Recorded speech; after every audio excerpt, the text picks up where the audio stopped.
Thank you. Good evening and welcome to this evening's meeting of the Horsham Planning Committee. I am Councillor Ellis Brown and I will be chairing the meeting this evening. I shall be supported by the Vice Chair, who will be dealing with one of the applications which I'll mention shortly, Councillor Peter van der Boer, and the professional officers.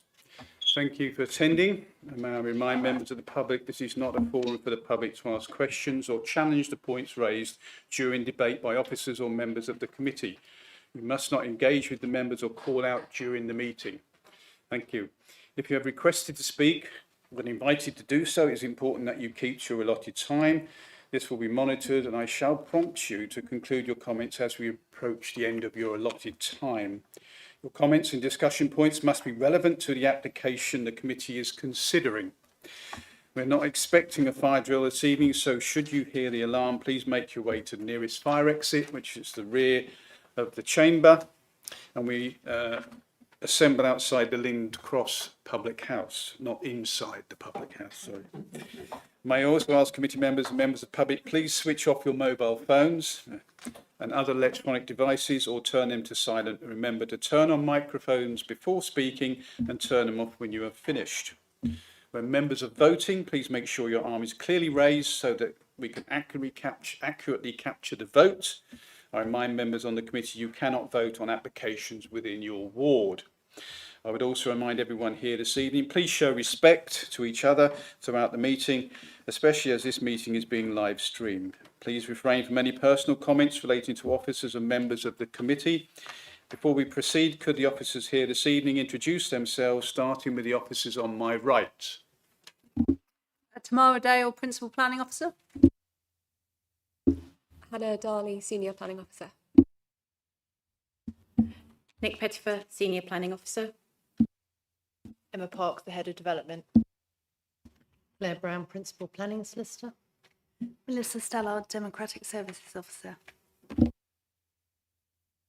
Thank you very much.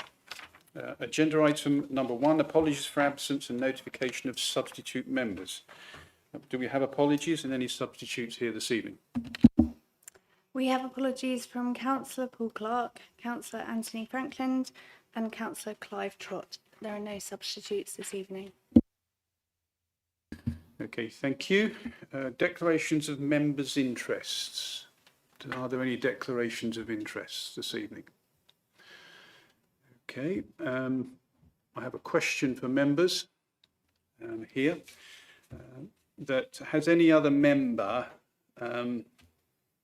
been out to Green Acres and Sawslands Lane, Shipley, other than Colette Blackburn? Sorry, Councillor Blackburn, apologies. Any other members? No? Okay, thank you.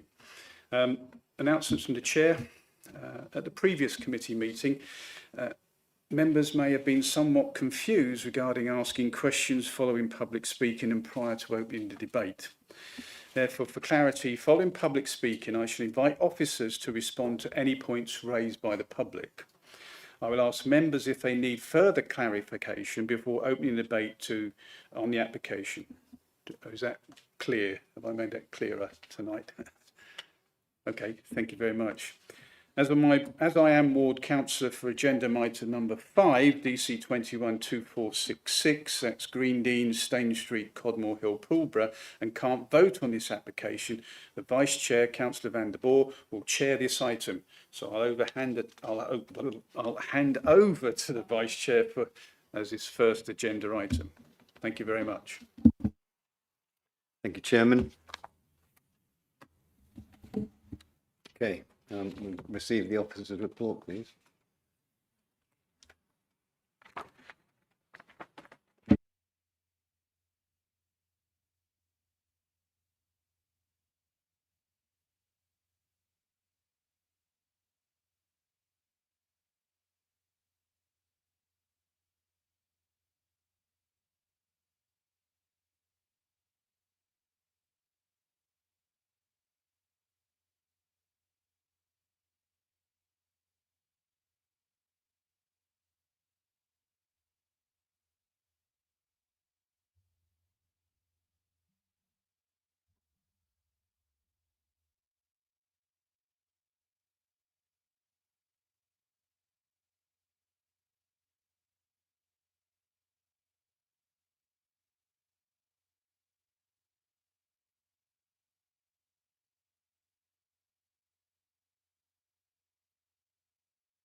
Dongle then. Sorry, guys, just bear with.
Well done, team. On we go. Thank you, Chair. The application concerns an outline proposal for the demolition of existing dwelling and other buildings at the site and the erection of up to 65 dwellings, including 23 affordable homes. At this stage, only access matters of Stane Street are being presented in detail. All other matters would be reserved. In its context, the site straddles the Poolborough built-up area boundary and sits adjacent to the Sainsbury's parking deck, extending down to the railway line. The site includes a number of tree preservation orders. This slide shows the site in context with access off Stane Street at the northern side, proximity with Sainsbury's supermarket, the Poolborough and Codmore Hill built-up area boundaries. To the south is a new Place Farm development site, which is to deliver a new footbridge across the railway line, replacing the current at-grade crossing point on the public right-of-way and thus improving the pedestrian connectivity of the site to the wider village amenities. This is the sloping site as seen from Stane Street along the bottom, the parking deck, which you can see in the middle two slides, and from the public right-of-way and the railway crossing at the top. The new vehicular access point to the site off Stane Street would include a new northbound filter lane, which meets with local highways authority requirements and the visibility displays. This is an indicative street scene and site layout showing how the 65 dwellings could be delivered on site, including appropriate parking levels 2 play spaces and separation from the delivery bay at Sainsbury's and the railway line, along with recognition of the identified flood zone in the southernmost corner of the site, and a requirement for an on-site pumping station which would ensure that flows into the local system can be released at a controlled level. Separate foul and surface water systems would be required on the site, with details secured by condition. These are the indicative details of how the existing protected trees will be incorporated into the enhanced green infrastructure on the site, referencing the Barbastell flight paths and the loss of one tree to facilitate the estate road within the site. New landscape features seek to soften the site's edges and create a layered visual impact of the development. The case is being returned to committee 2 years after a committee resolution to grant approval, subject to the completion of a Section 106 agreement. In that intervening period, the applicant sought to progress the legal agreement, but this stalled in securing the off-site water neutrality measures. Given that the position statement by Natural England has now been withdrawn, the requirement for water neutrality measures has fallen away, meaning the legal agreement can be progressed to completion. Also in the intervening period, the Pulborough Neighbourhood Plan has been formally made, with the site not having been allocated for development, thus now raising a policy conflict, which is noted in the addendum. Officers refer to the expectation that the site will be delivered and developed for housing by all parties, following the resolution to grant approval in March 2024. The site has therefore been included in the housing trajectory of the local plan, based on that expectation and the level of certainty over its delivery. This therefore presents a unique situation which underpins a continuing recommendation for approval, notwithstanding the adoption of the Pulborough Neighbourhood Plan and the local policy conflict. Taken as a whole, officers advise that the identified adverse impacts of granting permission would not materially outweigh, would not be outweighed in this unique situation. Sorry, I'm getting myself confused.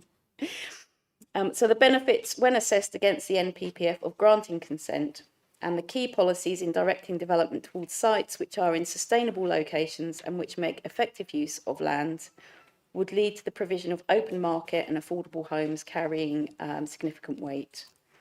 In recognition of the ecology surveys now being in need of updating, the applicant commissioned a walkover survey in December, which did not identify any new matters that were not previously identified and considered by the council's ecologist.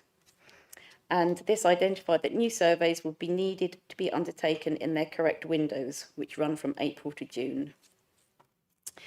Given that this is an outline consent, the need for updated ecology surveys is captured in the recommended revised conditions. Thank you. Thank you, Nicola. Before we come, there's no speakers on this tonight. Before we come to the committee, I think we have Councillor Clark has been a bit poorly, so he's put in a written statement. We'll hear that first. Okay. The issues of detail, starting with page 17, second paragraph. Insufficient ecological information, bats, hazel, dormouse and reptiles. Paragraph 4.17, page 20, says services are out of date and need redoing. Some of this is possibly addressed by condition 3, page 24. However, all these items are not clear in the conditions as set out. No mention has been made in any of the ecological surveys of owl activity. Owls are very active in this area in the autumn and winter. Commonly little owls, but occasionally tawny owls as well. No mention is made of this in any surveys or reports. Has the ecology been done properly? However, the major cogent facts against supporting the permission follow.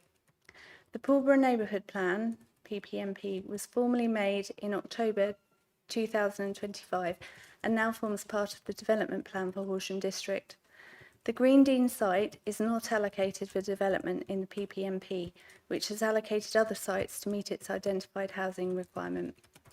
Paragraph 14 of the NPPF applies, stating that the adverse impacts of development conflicting with the neighbourhood plan are likely to significantly and demonstrably outweigh the benefits, provided the plan is less than 5 years old and contains housing allocations, both of which are satisfied here. Pulborough has met its needs in the plan. Policy 1 of the PPMP supports development within the built-up area boundary. Green Dean is outside this boundary and does not meet the countryside development criteria set out in Policy 26 of the HDPF. The HDPF policies still have some weight. The site is not allocated in the emerging local plan, which is still under examination and carries limited weight in decision making. In fact, it was removed early on due to issues brought out in the PPMP. The adoption of the PPMP is a material change, triggering protections under MPPF paragraph 14 and reinforcing public confidence in planned decision making. Development at Green Dean would conflict with the spatial policy of the recently adopted PPMP and is therefore considered contrary to the development plan. Officers are keen to award more weighting to Article 14 of the MPPF rather than the weight of a recently made neighbourhood plan, PPMP. This is despite the clear provisions laid out in Article 14 about this balance. Officers in Para 4.30 conclude that the site is appropriate. This site was in the previous version of the ELP, but was withdrawn due to a set of planning issues that made it less attractive. These reasons were examined by an inspector during the MP process and no objection or issue was found. In other words, the underpinning reasons for rejecting the site remain valid. Most of the issues have not been addressed and remain as valid now as during the examination. I would point out that there was a recent fatality on this crossing. The reason for the decision at the last meeting was due to officers arguing that the PPMP had limited weight and therefore use of its provisions in relation to the MPPF could not be made. The position today has changed and the recommendation should reflect this. The main issues caused by the site have not been addressed as explained earlier.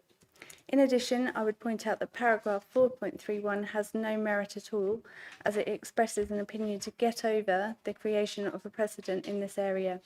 The paragraph has no planning weight at all. This sets a precedent for the future, which is not in planning interest.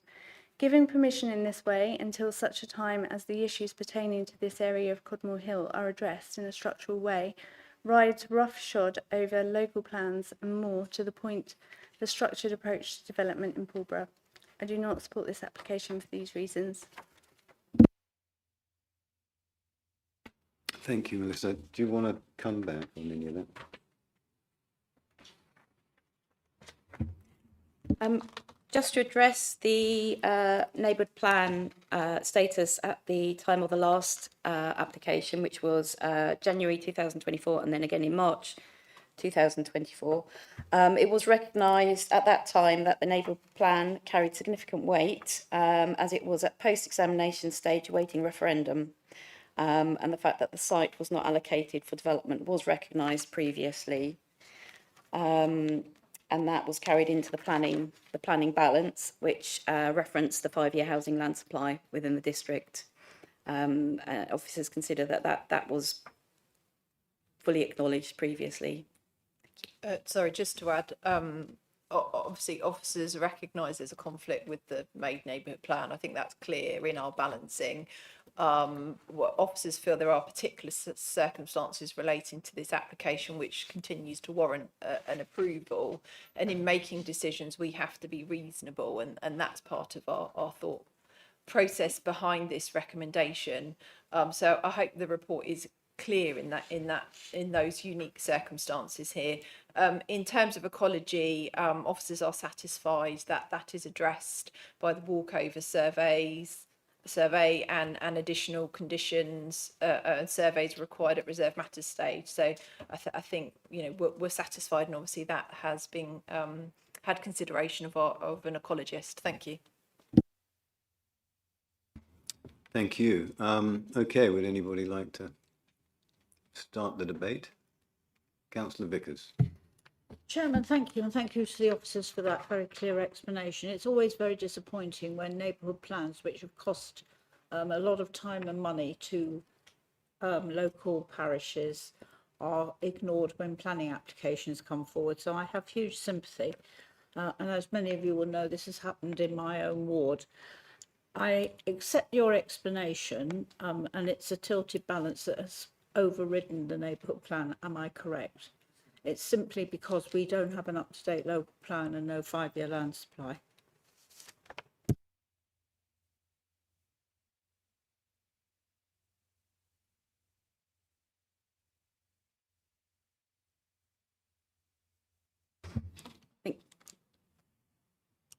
In this instance, it will be a flat balance that will be applied because we have got the neighbourhood plan, which is made now. So it's a flat balance that applies. But obviously the fact that we haven't got a 5-year housing land supply and our position is very, very low, carries significant weight. So it's you're weighing a neighbourhood plan which obviously carries significant weight and is made against the fact that we've not got a 5-year housing land supply and our supply is very low. But then you also factor in the resolution at committee to grant 2 years ago, the fact that that's been part of our evidence base and our understanding of what development's going to come forward, support the new local plan. So you have to weigh all of those things in the mix. And obviously then officers have come forward with the recommendation for approval. Thank you. The local members' report said that things had changed since last time, that the problem was there was no made neighbourhood plan, but you're saying you did give significant weight even to the fact that it hadn't been to referendum. It's in the report. So if you look at the appendix, within that, it states the weight of the neighbourhood plan at the point that the previous decision was made. Because it was post-referendum, it did carry significant weight. But the balancing exercise is slightly different when you have a made neighbourhood plan. So there is a material difference there, which is obviously part of the reason why it's coming back to committee. But obviously weighing all that up, officers are continuing to recommend approval. Thank you. Councillor Livingston. So, this is not in the neighbourhood plan. It's not in the draft new plan. It's not in the existing local plan. And it hasn't passed as an approval on its previous application. So we should be looking at this one from how it complies with the NPPF, paragraph 14, I believe. I think that holds a lot more weight. And what is the point of having neighbourhood plans if we're not even going to give them any of that weight when they haven't put all that effort and time in it and made that plan? So I think we have got to consider this application as a new application and not ponder on what we've done before and address it that way. Thank you. Just clearly there are differences we have to consider, but the resolution to grant is a significant material consideration. If an application was coming to you afresh without that resolution, it would potentially be a different recommendation. That recommendation and the resolution to grant and the expectation of that permission, it is a material consideration. You still need to weigh that with the neighbourhood plan, you're right, but you're not just looking at it afresh. That the history there is part of your consideration. Thank you. Councillor Coe, I'll come to you next. Thank you, Chair. One of the joys of modern tech is you can look back and see what you said last time. Looking back at this one, I noticed or observed that at least 6 members abstained on the vote, which I thought was interesting, given that now we have some change in circumstances in relation to the neighbourhood plan. So to my mind, the pendulum has swung a bit, and having abstained previously, I'm inclined to either do so again or possibly to refuse. Final point is that in the report, condition 21 refers to condition 14, but I believe it should be condition 15. Thank you. Thank you. Councillor Mercer. Thank you, Chair. I mean, this is the 3rd application we've seen in recent months in which there has been a made neighbourhood plan and officers have come forward with a recommendation for approval, which gives me huge concern. I appreciate circumstances are different. I'm not seeking to say that they were the same, except for the fact that the plan was made. The previous resolution was subject to conditions. Those conditions, as I understand it, were not met, and therefore the resolution falls. We are here considering the situation as it is now. In fact, we're often, and I repeat this many times, told we should only consider the situation as it is now. I don't see what planning weight expectation has. This is something that is in the report and which officers have mentioned. What material element, material consideration does expectation bring to this? Again, every planning application, as I understand it, whilst there may be many, many similarities, are unique circumstances, which are quoted as the reason why this recommendation has come forward. I don't see how that's different from every application we look at, and certainly we are encouraged to see every application for itself.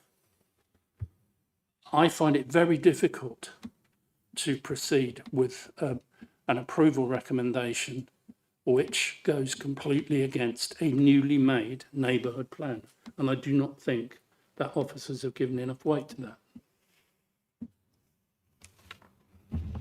Thank you. I think they have to consider the likelihood, don't they? Councillor Knoll. Thank you, Vice Chair. I've been listening carefully to what everyone's saying, and I am very concerned that yet again we have a neighbourhood plan which is being, well, it's being questioned, I guess, if not totally ignored. I don't understand what the point of councillors, and particularly parish councillors, spending endless time and energy in producing neighbourhood plans if they're being disregarded every time. I understand there's a balance, and I understand this is a fine balance on this one, but I recall that the last time this came in front of committee, I think I was one that abstained, and I can't see that anything has changed substantially to make my mind be changed sufficiently to alter my opinion from the last time it came forward.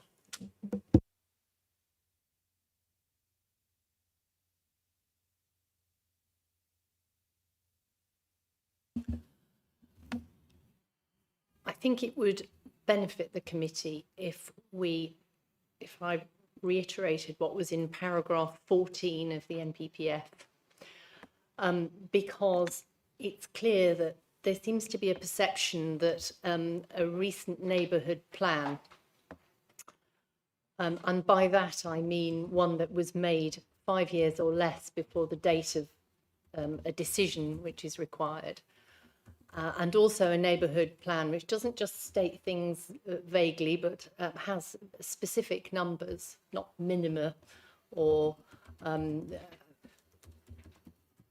approximate numbers, but neighbourhood plans which actually have specific allocations to meet identified housing requirements. I think there's a perception that once those criteria, which are set out in paragraph 14 as A and B, they're the requirements to engage that paragraph, that once you've ticked those boxes, that's it.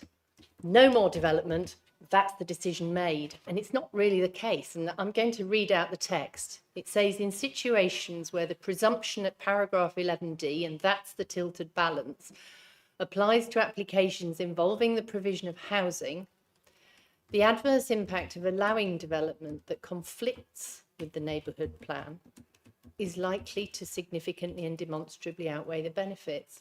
It's a likelihood, and you have to assess it and you have to reason it. And if you don't, then we haven't done our job. And that's what you have to do. It's not just a, well, neighbourhood plan's made, job done. It just doesn't work like that. You have to reason it out.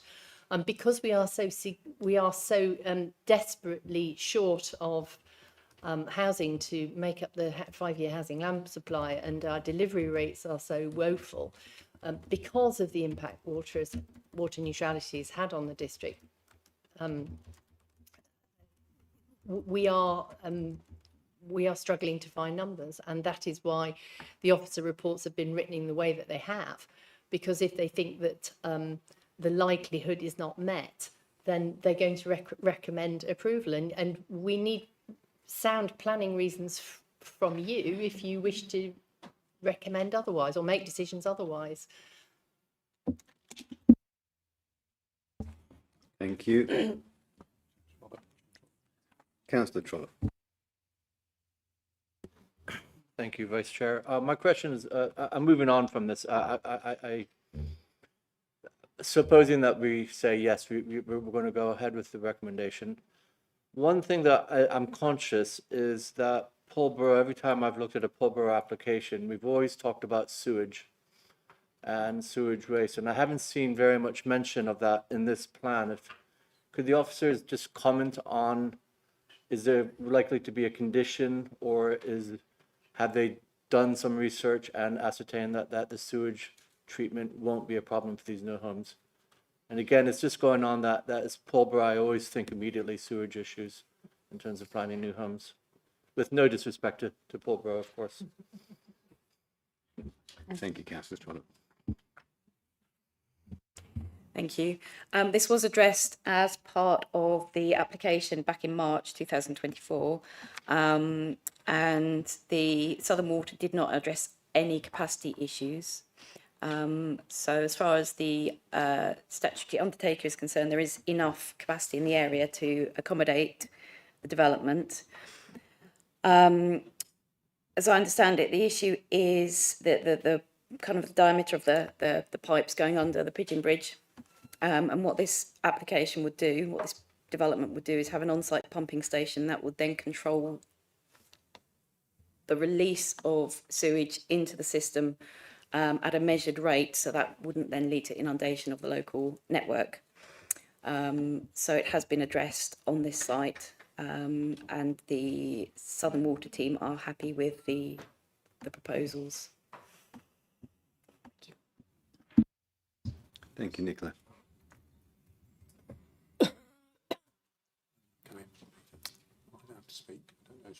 Yeah, you're allowed to speak.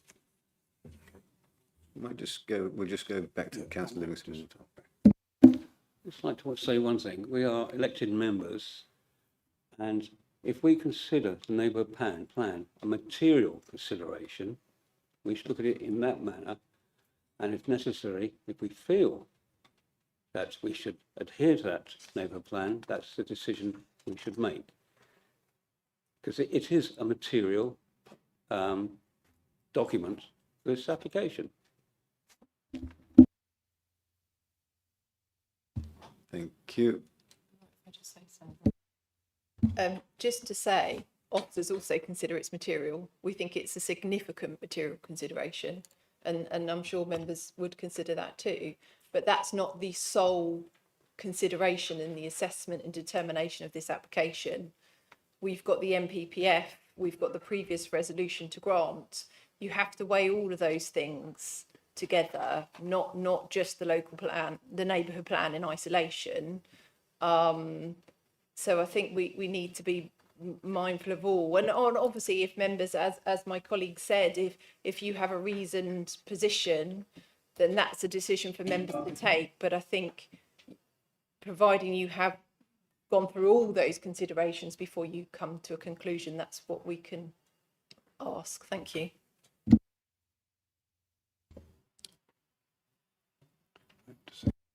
Okay, sorry. Yes. Thank you. I am conflicted by this one. I'm not allowed to vote, but I am conflicted because Pulborough has a made neighbourhood plan. However, discussed earlier, this, it doesn't carry an extreme weight. And because, and I think why I'm conflicted is I need to give this consideration that if we were to refuse it, what would our position be at appeal? And we have already considered this twice before. We deferred it for further information. It came back a second time, and that it was then the resolution was put in place. And I'm sure we're allowed to change our mind, but I'm just wondering, concerned that if we were to, as we're entitled to refuse this, and how would we stack up at appeal? We've seen other cases where we've lost at appeal. There are changes since this was last discussed. There was in fact a fatality on the railway line. I think Councillor Clark mentioned that in his note, close to this development. Although we have a condition in place about a number of properties before this traffic light system is put in place to protect that. So there is condition there. I am a little concerned that how will we monitor the survey condition? You know, we have a significant number of conditions on this across all developments in the district, and how will we ensure that this condition is actually met? That's a concern I have, but I am conflicted on this because I do appreciate that. I think there would be a very strong case for this one if we were to appeal for the applicants, because we've been here this is the third time it's been here. The neighbourhood plan has been made, but the officers have made it very clear to us all that the tilted balance and the weight on this particular thing. So I am conflicted as a local ward member. If we're in this came first time round, I think it would be fairly straightforward. For me anyway, it would be a straightforward refusal. But because because we've been here before, because of the comments made by the officers, I would be struggling if I was allowed to vote on this to actually refuse it. Thank you. Thank you. Well, I mean, Councillor Blackburn. Sorry, thank you, Vice Chair. Just to say, having listened to all of this, I'm inclined to support this because it was approved previously.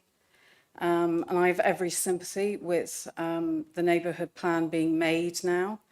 But it wasn't a secret back at previous committees, presumably of the feeling of the parish council and everyone involved. So I'm inclined to come down on, because of that, coming down on the side of approving this application. Thank you, Vice Chair.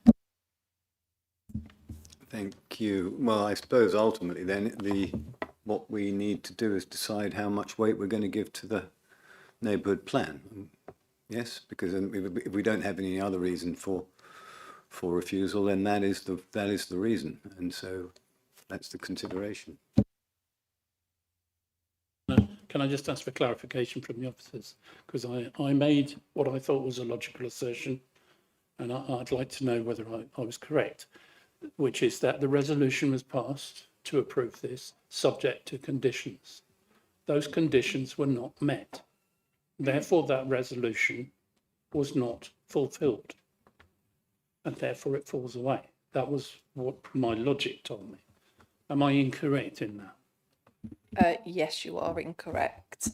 Because it wasn't a condition. A condition is what we're recommending here.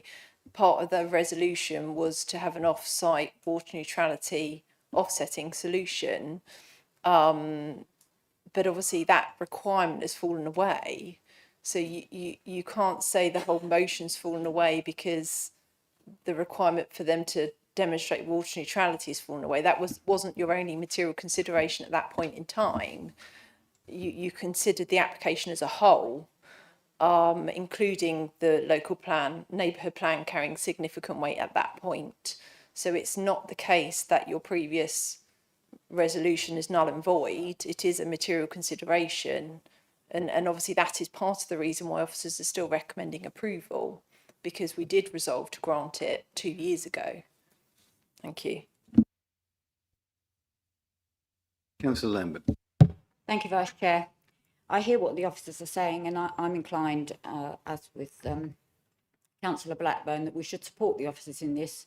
We've voted to approve it twice, and I hear about the neighbourhood plan, but our lack of a 5-year housing land supply and our housing delivery is appalling. Therefore, I think we have no option. I think if it went to appeal, I agree with the chairman, we'd be on very thin ice. Thank you.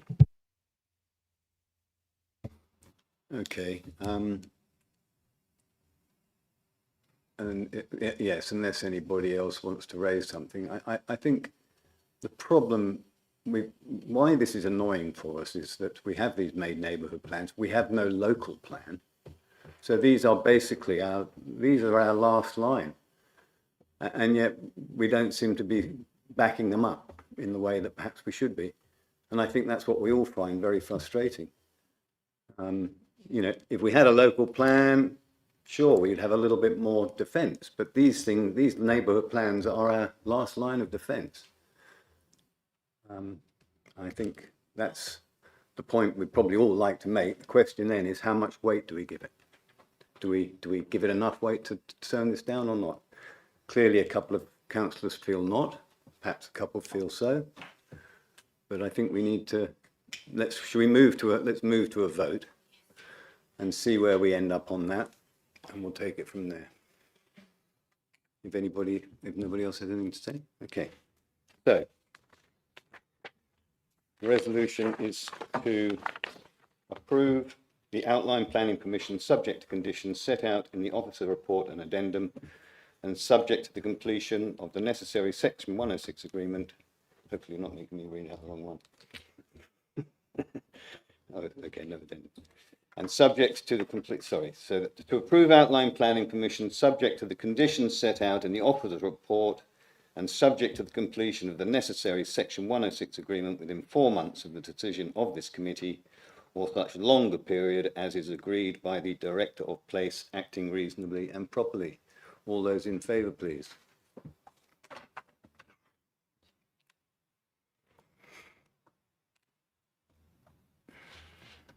Six in favour.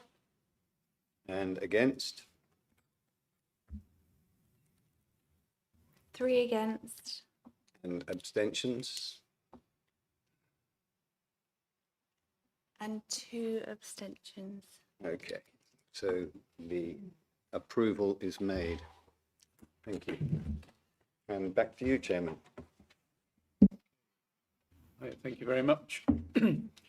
Moving on to the next item on the agenda, which is agenda item number 6, which is, sorry, I was somewhat early there, apologies.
That what didn't work last time, it worked this time. Okay. Thank you very much. The vagaries of technology. Agenda item number 6, which is DC 252131, Green Acres, Sawslands, Shipley. Please could the officer make a presentation to committee? Thank you. The proposed development is for the demolition of the existing commercial buildings and construction of 4 new dwellings. The key issues are to do with the location and loss of employment floor space. The nearest defined built-up area boundary is West Chiltington, which provides access to essential goods, services and employment opportunities. This lies approximately 3.7 miles from the site. Travel to the settlement on foot would take in the region of 1 hour and 13 minutes and would necessitate walking along unlit roads, largely without pavements. Consequently, the site would be reliant on the use of private cars for meeting day-to-day needs, which is contrary to the principles of sustainable development. Consequently, the site would not constitute a sustainable location for new residential development. The proposal would not be essential to its countryside location, which is contrary to Policy 26 of the Horsham District Planning Framework. The proposal is contrary to Policy HD1 of the Shipley Neighbourhood Plan, where development is seen favourably, where the development will do all of the following, being infill, be on previously developed land, be for affordable housing, reflects the density and scale of where it is located, and responds well to the Shipley Parish Design Guide. The second... Hannah, could you speak up? Oh, sorry. A bit more closer to the mic. The second issue is that there would be a loss of viable commercial floor space, which is contrary to Policy 9, which seeks for redevelopment of employment areas to demonstrate that the site is no longer viable. The 4 dwellings would all include detached double carports, apart from Unit 4, where the carport would be integral. Unit 1 and 2 would have 3 bedrooms, and Units 3 and 4 would have 4 bedrooms. So this slide shows an aerial image with view into the site from the entrance, from the road. You can see one of the commercial buildings just there. I don't know if my cursor's not showing up. It's on the image to the right.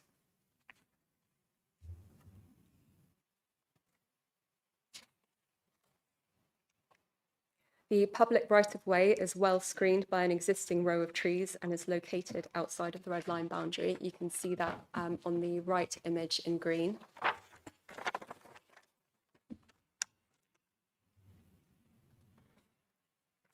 There are no objections to the design of the houses themselves in light of Policy 32 and 33 of the Horsham District Planning Framework. The scale, form and design would be acceptable, with materials and reform giving a barn-like appearance to the dwellings that would be anticipated to be present within the wider rural area. Given the enclosed nature of the development and reasonably modest scale of the dwellings, the proposed development would not be considered to result in harm to the wider landscape. Nevertheless, the landscape officer has noted that the development is currently worse in terms of landscape proposals alone than the previously refused scheme, I think because of a lack of planting in that regard. This slide is just to show you the floor plans.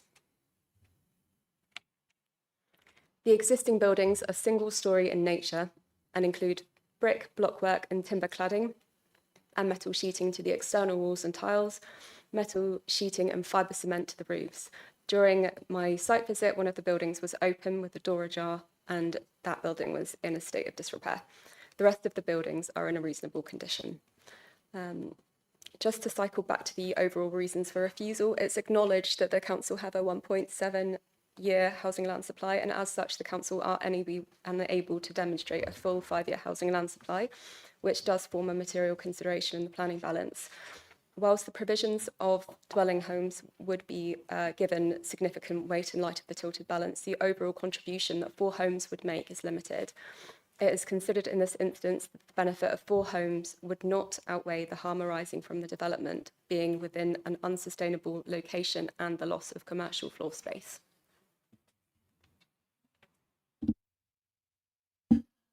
Okay, thank you very much. I'd like to invite the first speaker this evening, that's Alan Jenkins.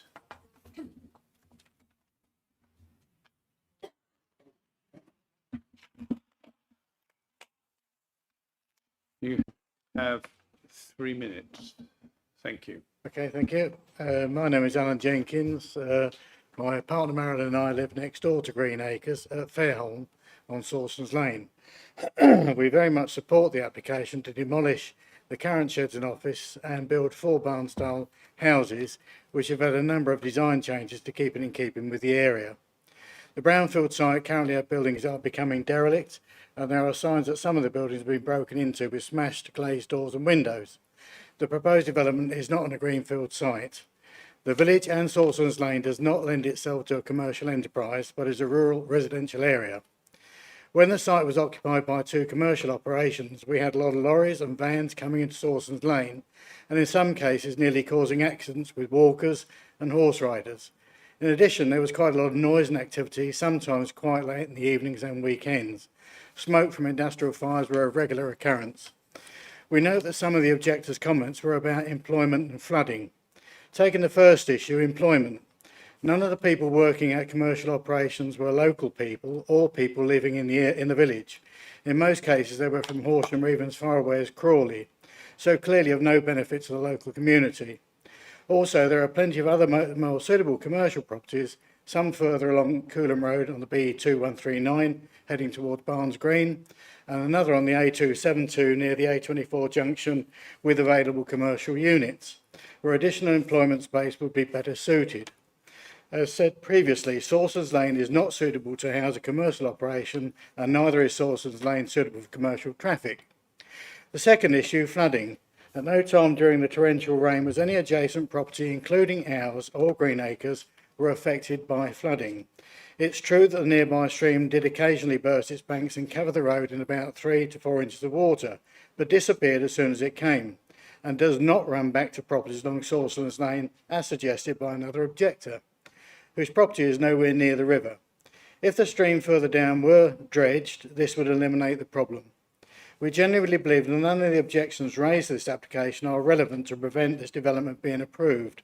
Reading the documents for reference on the HD Planning website, Shipley Parish Council unanimously approved, and the following contributors approved with conditions: ecology response, environmental health, HDC landscape response, West Sussex County Council Highways and Arboreal.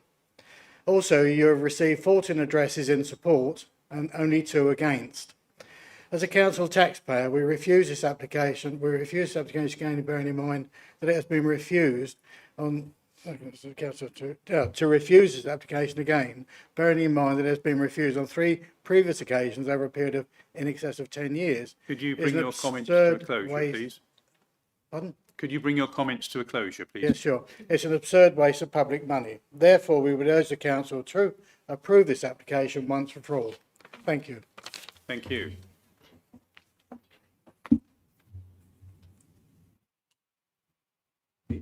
Now like to invite Sue Healy. And you have 3 minutes. Thank you.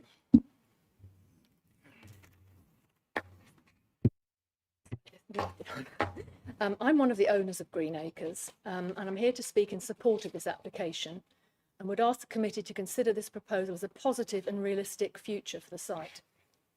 We were surprised to see the recommendation for refusal, particularly given the strong support from Shipley Parish Council, as well as from local residents who know the site well and understand its history. My family has owned Green Acres since the early 1990s. For many years, it was the home of our family business, Tidy and Web, which was run by my brother and my husband until their retirement in 2021. It was a modest, well-managed operation with limited working hours. Since the business was sold and relocated, the site has stood empty and has become increasingly dilapidated. A recent survey has confirmed that the buildings are in poor condition, would require substantial investment to meet modern standards, and contain asbestos. In reality, this makes the prospect of the site returning to viable commercial use highly uncertain. We've had no serious interest from prospective tenants or buyers for commercial use during this time. We care about our close neighbours with whom we've enjoyed good relationships, as well as the character of this rural area, which is close to where we live ourselves, so it matters to us what happens here next. We do not believe it would be right to leave behind a site that could revert to a more intensive and potentially harmful commercial use. Importantly, there are no operating restrictions on the site.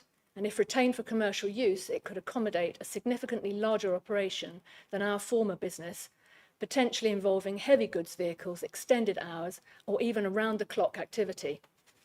Given the nature of Sawslands Lane, this would inevitably impact the safety and day-to-day enjoyment of nearby residents, particularly with large vehicles needing to pass on a narrow country lane. The Highways Authority has confirmed that the proposed 4 dwellings would result in significantly fewer vehicle movements, and they would be limited to normal domestic traffic. While there has been concern about reliance on cars, this is the reality of rural living and must be considered alongside the alternative. Commercial use of this site would be entirely vehicle dependent, but with far greater intensity and impact.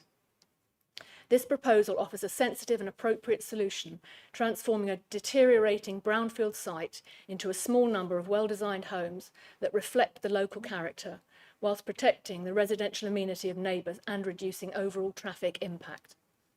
As mentioned before, local residents as well as Shipley Parish Council have recognised this as a beneficial change for the area, and we would like to leave a positive legacy here, one that respects both the site and the community around it. And for these reasons, we respectfully ask the committee to support the application. Thank you for your time. Thank you very much. If you could turn the microphone on.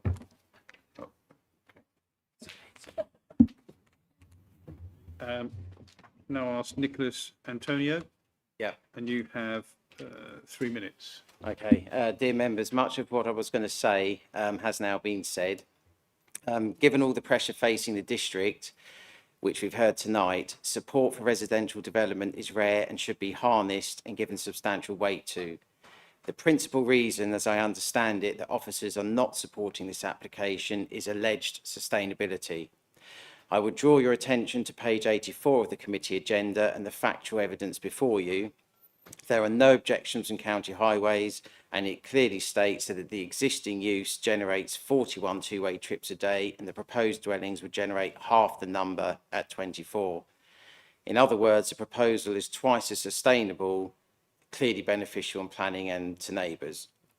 It does not come through clearly enough in this report that this is a tired, old, unrestricted commercial site that it is understood can operate 24/7 with commercial traffic. These old commercial sites pose a risk to the living environment of those around, and in this case, the peace and tranquility of Sawslands Lane that itself is too narrow to take modern commercial traffic, and it's actually a single lane road in many parts.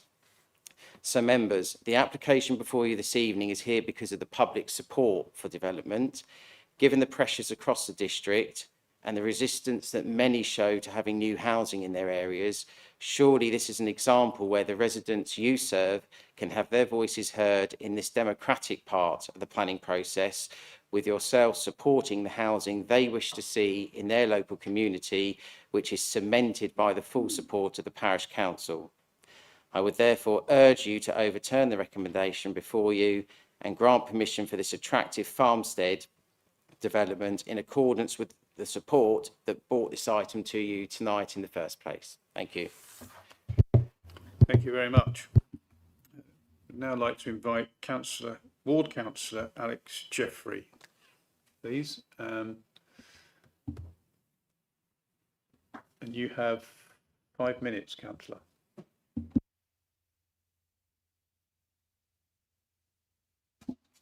Thank you, Chair. I speak to support this application for the redevelopment of this site into 4 well-designed dwellings, a refreshing and welcome change as a ward councillor. At the heart of this case is the reality of the site as it exists today. This is previously developed land that is no longer functioning as a meaningful employment site. The committee report makes clear that several of the buildings are in a poor and in some cases dilapidated condition. With some left open at the time of inspection, it is also evident that this site has been effectively inactive for a considerable period of time, and it is understood to have been largely unused for over 2 years. This is therefore not a case where a thriving or even viable employment site is being lost. Instead, we are looking at land that has become redundant in practice, where the buildings have deteriorated through lack of maintenance, and where there is no clear evidence of active demand or realistic prospect of reoccupation in their current state. While limited marketing evidence has been provided, the committee must apply a degree of realism. The condition of the buildings, the constraints of access, and the nature of the site all point to a location that is no longer attractive or functional for modern employment use, something which is clearly demonstrated with the lack of interest in this site in recent years.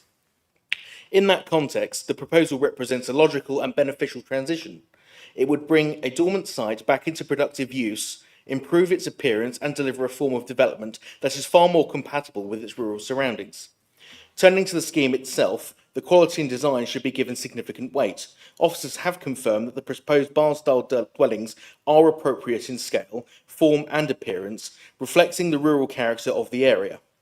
The use of traditional materials, modest building heights and layout that respects the surrounding landscape all contribute to a scheme that is visually sympathetic and policy compliant in design terms. Importantly, there is no identified harm to the wider landscape. In terms of technical considerations, the proposal performs well. There is no objection from the Highway Authority, and the development would reduce traffic movements compared to the existing lawful use. There are no unacceptable impacts on residential amenity as far as I can see. There are no arboricultural objections, and key landscape features are retained. Ecological matters can be addressed through mitigation and licensing, with no objections raised subject to conditions. Environmental health also raises no objection, as we've already heard. Taken together, this demonstrates that this is a well-considered and acceptable form of development in all but one respect: its location outside a defined settlement boundary. Furthermore, there is no evidence of severe environmental harm, no highway danger, and no unacceptable living conditions created. The principal concern is the location, but this must be weighed against the clear and tangible benefits. Those benefits include the delivery of 4 new homes at a time of acute housing need, the reuse of previously developed land, and the removal of unsightly and deteriorating buildings that currently detract from the character of the area.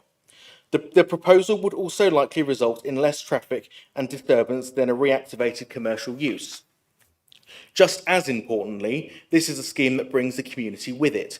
It is supported by the parish council and by a clear majority of those who have made representations. As a planning authority, we must recognise that delivering housing is not just about numbers, but taking communities with us. Too often, we find ourselves approving development in the face of strong opposition.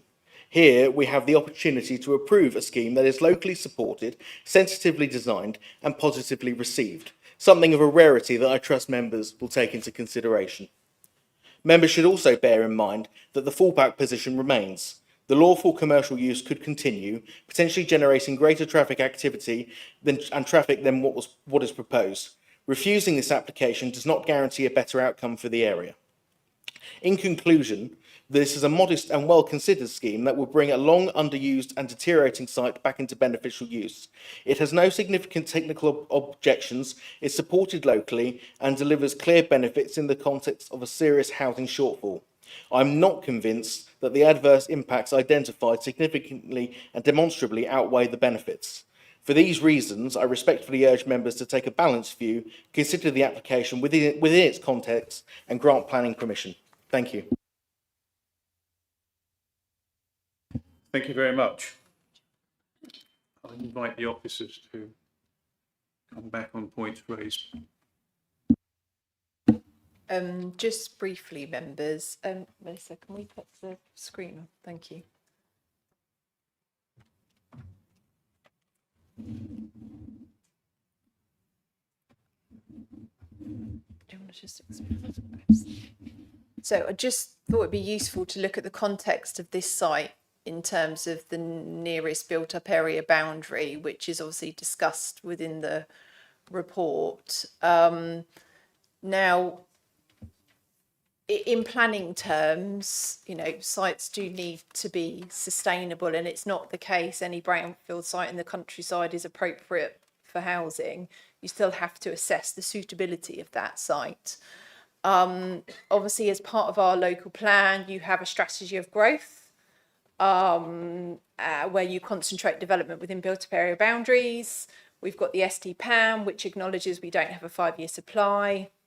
So therefore, you concentrate development adjacent to built-up area boundaries. That's the kind of principles of planning. So obviously what you have here is a site that's very remote. And obviously that's a principal concern of officers in terms of its location. Was there anything you wanted to add?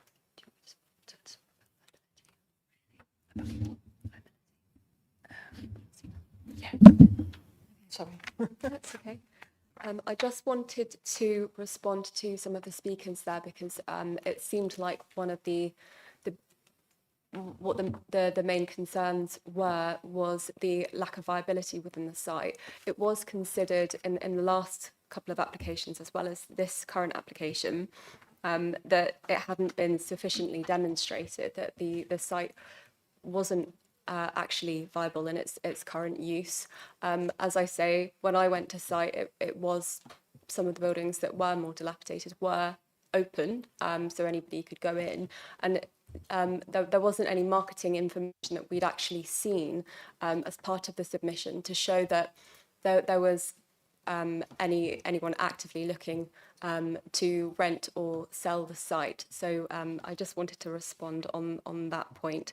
As part of Policy 9 of the Horsham District Planning Framework, it would be the applicant's responsibility really to demonstrate that the development is acceptable where it has demonstrated that the site isn't viable.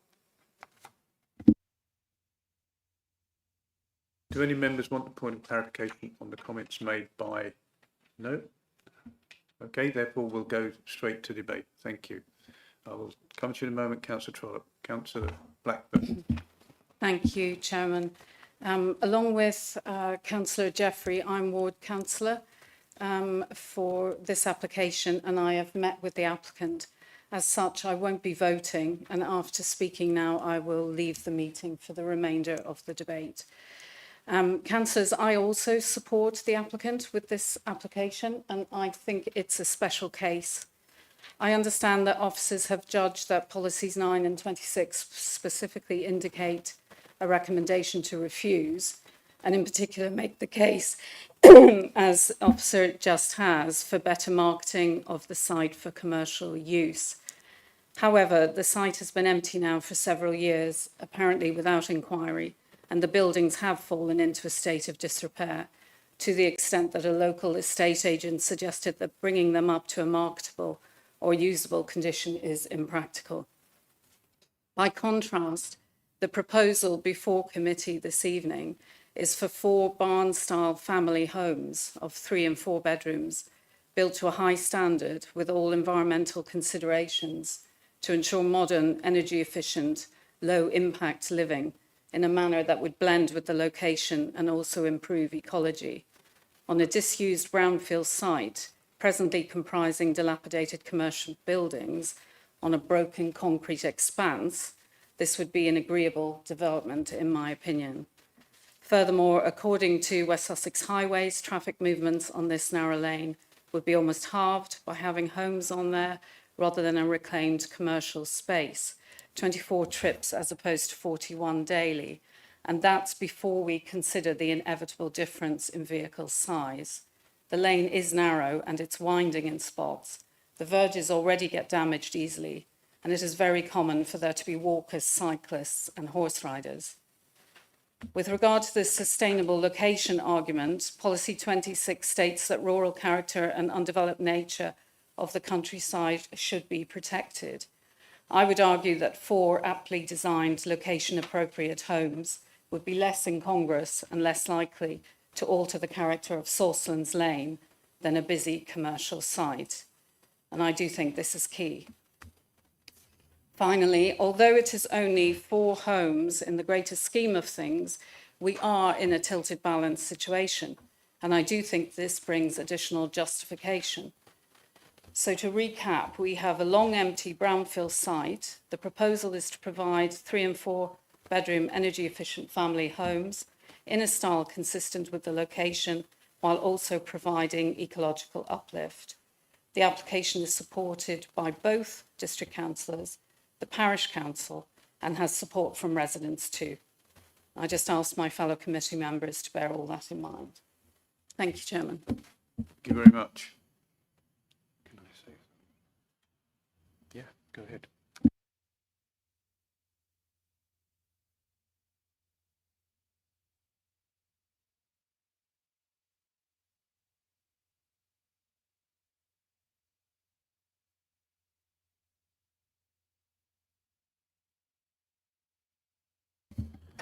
I just wanted to get a bit of clarification on this map we have in the report, where we seem to have sort of a scattering of properties through there.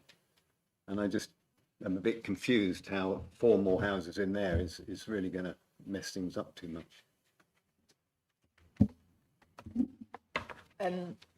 You will see properties anywhere in the countryside, you know, in various places in the countryside, in the depths of nowhere.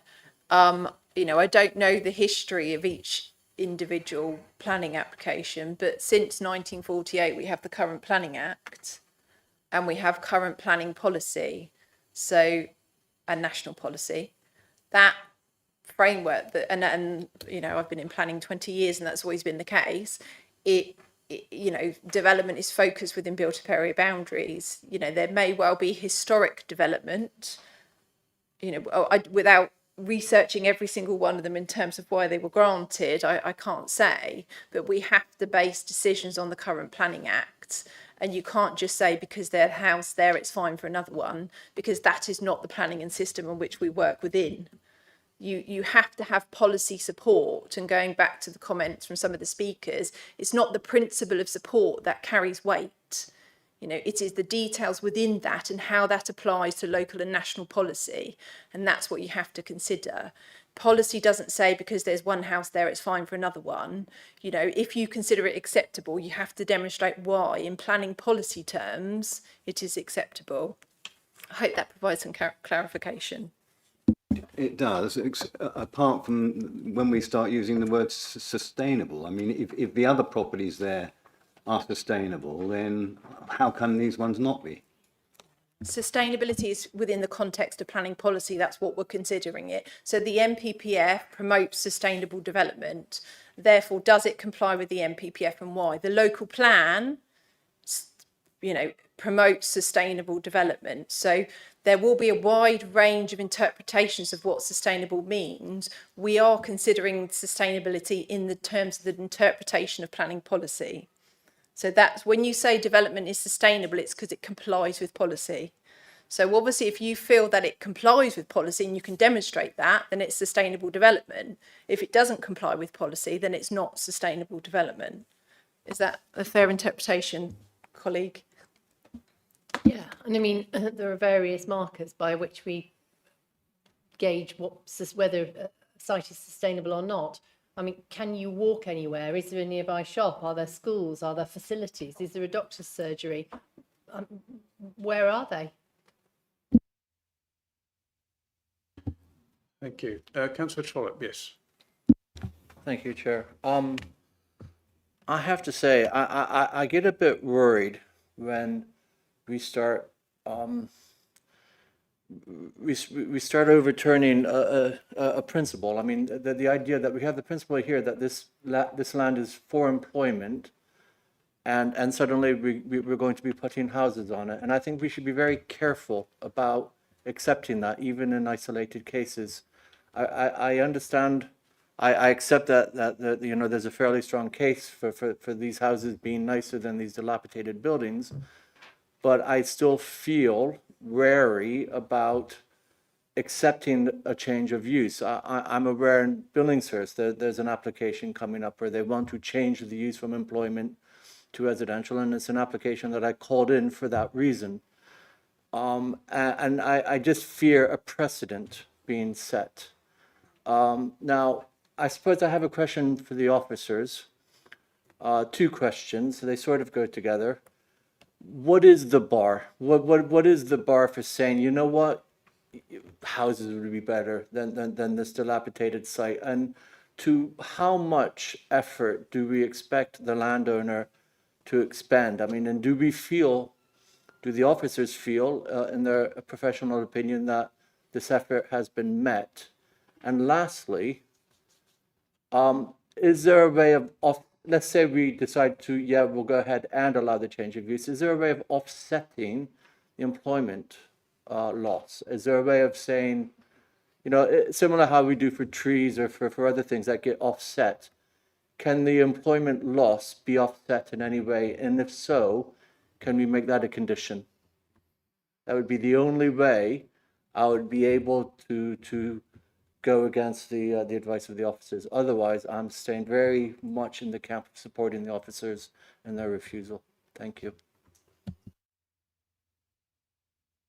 There's quite a lot there to unpick. So I'm going to go and first sort of respond to the point about the bar for whether something is sustainable or not. I think Claire covered that really well in terms of whether there's a reasonable walking distance to essential services and day-to-day facilities that you might require.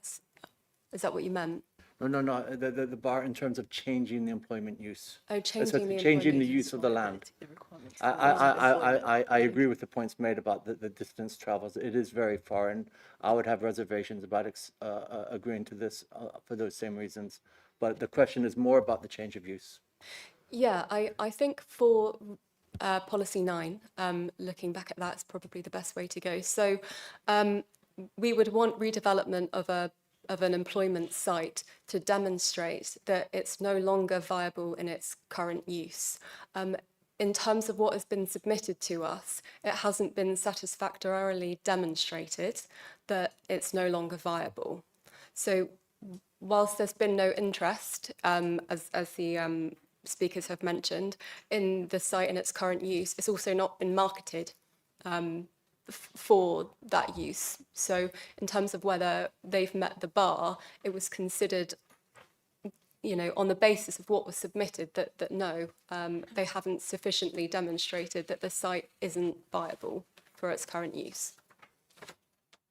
Thank you. And then on the theoretical point, were we About to the condition. disagree with that, what would be the way of offsetting it? You can't. The proposal is the loss of employment. You're considering what's within the red edge of the application site, so you can't condition something that's not the proposal. So you have to consider it on the basis of the loss of employment. Okay, thank you. Again, as from what you said, I'm so very much going to support your recommendation. Thank you. Thank you. Councillor Vickers, and then I'll come to you, Councillor Mercer. Chairman, thank you. I know Sawsons Lane, I know the site. This is clearly in the countryside. It's right out in the middle of nowhere. There are a few houses nearby, but they're not that close. I'm concerned about a precedent here. Any rundown building in the countryside, could that not use this as an argument to put houses there? I would confirm that it isn't a sustainable location. There is no bus service, there's no village shop. It's miles from a school. Everybody who lives there would have to get in their car to go anywhere.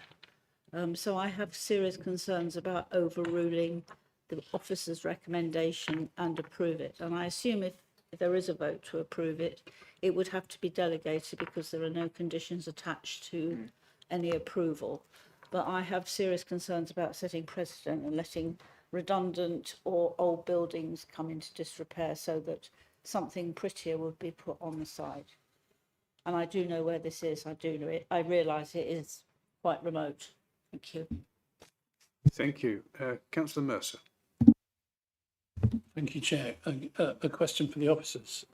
If this were currently a greenfield site, would it be accepted for the commercial use permission it currently has?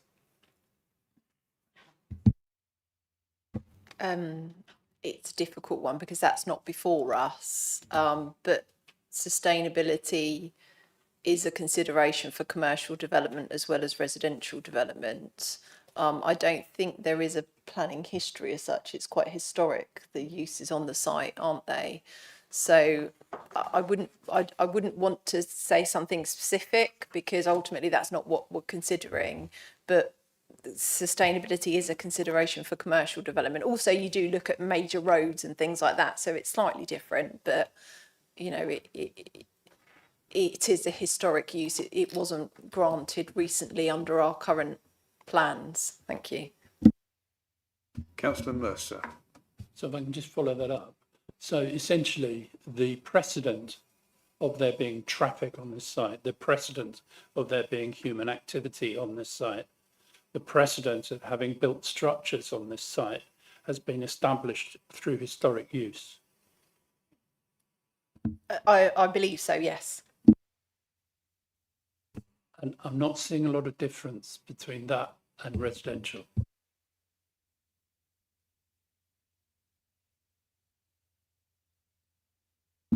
I think it just goes back to say that, you know, not all brownfield sites in the countryside will be appropriate for residential. You still need to consider the sustainability, is access to services as well.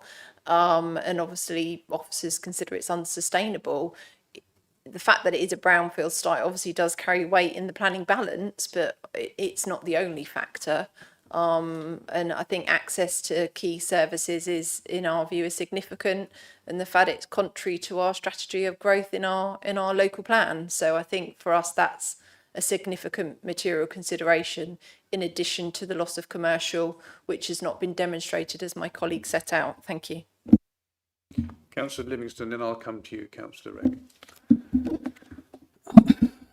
This is a brownfield site. It's an unsustainable commercial operation. We can't put HGVs along that road, narrow road. We often are told to look at the harm and balance against the benefit to the community. Now, if you take the harm of having a commercial establishment in that location, isolated location, as against the benefit, well, I think houses win every time. And we should be going along that way, in my feeling. And the reason being, we're not going to come up against an appeal. It's not going to go to appeal. If we vote in favour of this application, then that's it.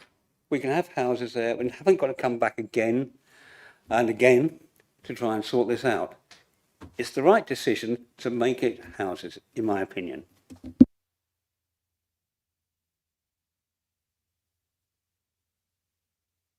I'm sure you may have spotted it, members, but just to point out, because we didn't actually cover it in our presentation, in kind of paragraph 2.9, there is 2 refusals on this site, which are a material consideration. Obviously, they were delegated decisions, but ultimately they are decisions of the council. So, which means they are material, whether it's members or officers, is still relevant. So, and obviously when you look at refusals, what you normally look at, have they addressed the previous reasons for refusal? You know, you would seek to address them. So I just was useful in case you hadn't spotted that, members, to point that out. Thank you. Councillor Raby. Thank you, Chair.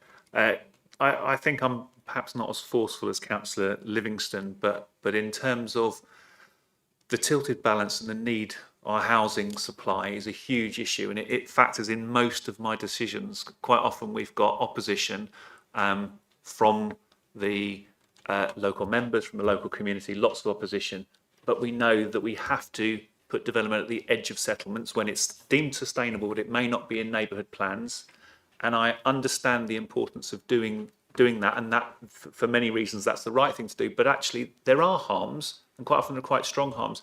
In this case, we've had lots of mitigations against the harms of this site, and with my county hat on, I represent a wider rural area, and there are commercial sites with really deteriorated roads because of the weight of vehicles, and although they've got precedent, and you're not suggesting you remove those, but commercial sites are not necessarily a total good. You get, terrible potholes, and they're never priorities for repair. We've got, because of the nature of these rural roads, they're always going to be at the back of the list, and potholes for years and years. And I understand the precedent of losing commercial space. It's not high quality commercial space, and we wouldn't be looking to put commercial space in a location like this. The fact that it's fallen into disrepair is probably because it isn't hugely commercially viable. I understand the evidence has not been presented as well. But from my mind, that's the material planning consideration, is our housing supply, and that pushes me with where I go. And the fact there's local support across the board from local people, from the local members, from the parish council, I see that as reason to vote against the officer's recommendation in this case. Thank you. Thank you. Councillor Knoll. Thank you, Chairman. Just to get this clear in my mind, Is a change of use application totally different to the application that's before us now? Yes. And if it is, why haven't the applicants requested change of use on this? We have to consider the proposal before us, Councillor Noel. Obviously, that is to demolish the commercial and replace it with residential. That is the proposal. But clearly, you know, if it's felt they should explore other options, and you know, as we've set out, we feel that they haven't sufficiently marketed the site. So you know, I don't know the answer to that, Councillor Noel, but we have to consider whether the proposal for residential is acceptable or not. But clearly, what the site could be in terms of commercial is something that could be explored in terms of seeking to comply with the condition 9, not condition, sorry, policy 9. So just to add to that then, I know you can't recommend things because you're an officer, but if the applicants came back to you with a change of use application, would you view it differently? Depends what it's a change of use for, Councillor Noel. I'm not sure whether the existing buildings could be converted to residential. I think it depends what it would be a change of use for, and that would be a completely different proposal to what we have before us now. So it's difficult to comment any further, I'm afraid. Fair enough. Thank you. Councillor Trollope. Sorry, just to reiterate my point, I think it's always going to be, well, sorry, I say this, I'm not sure if factually it's true, but it seems to me logical that it's easier to market a residential a lot than it is perhaps a commercial one. And I think we are at risk of allowing all of our commercial lots to be converted, and then we've lost it to employment. I know that in Billingshurst, they would love nothing more than to convert the majority of Jengers Mead into flats and houses and do away with all the employment space in Billingshurst. I think it's a very, very slippery slope, and I really encourage my fellow councillors to think very carefully about the precedent that we risk setting. I get it that these are not very nice buildings, but that is another problem to solve. We're not solving that problem by changing the use. I think we need to be careful, because I don't want to have my area, if nothing else, turned into just housing. We need employment as well. Otherwise, why do we have the housing? Sorry, I rest my case. Thank you. Sorry, we're not in the court of law, Councillor Trollope. Okay, one final question from Councillor Livingston, then I'm going to go to the vote. Just coming back to Councillor Trollope's thing, this site hasn't got any employment currently. It's not losing employment. It's a redundant site where more than likely it can never be marketed. So let's not try and line it up with another site, which is going to be totally different. So that's all I want to say. Thank you. Redundant in planning terms is a very specific term. My view, this site isn't redundant. Its lawful use is commercial, and therefore that is a material consideration. The fact that some of the buildings are in a state of disrepair clearly is something to consider, but the site is not redundant for commercial purposes in planning terms. So just is, you know, it's a very high bar in terms of how something is redundant, but so it is loss of commercial. The quality of the buildings is a factor, but it is a loss of commercial, and members will need to be mindful of that. Thank you. Okay, I am now going to go to the vote, and the recommendation is to refuse planning permission. All those in favour, please show.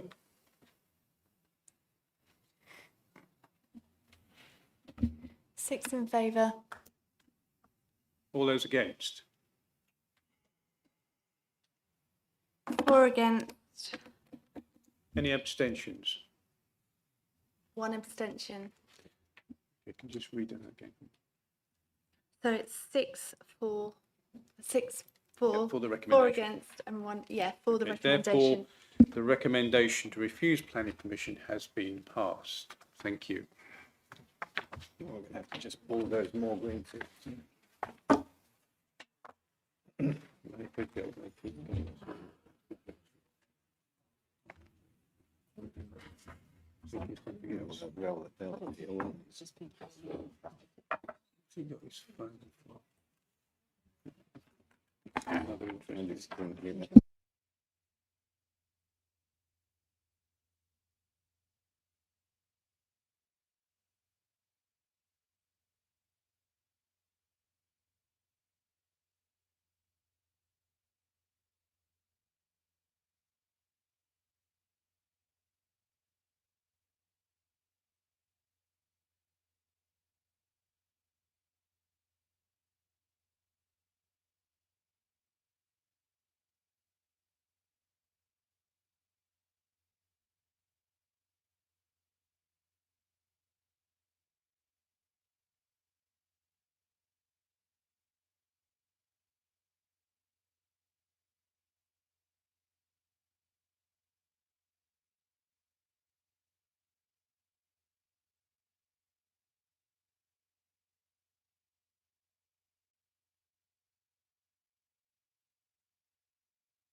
I would have been annoyed if it got allowed.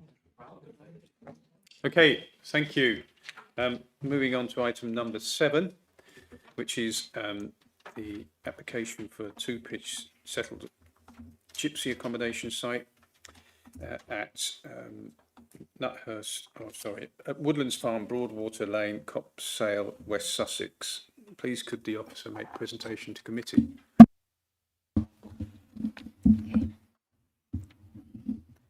The application seeks a change of use from equestrian to settled gypsy accommodation for 2 pitches, and they seek to retain the hard standing within the red line boundary. There is extensive planning history for the site, with an enforcement notice having been issued in 2024 for the cessation of the residential use of the site, removal of caravans and domestic paraphernalia, and restoring the land to its former condition.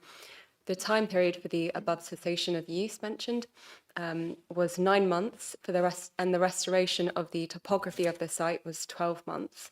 Given that the appeal was determined on the 11th of February 2025, the time period for compliance has already passed. The application would seek to overcome the inspector's concerns during the appeal.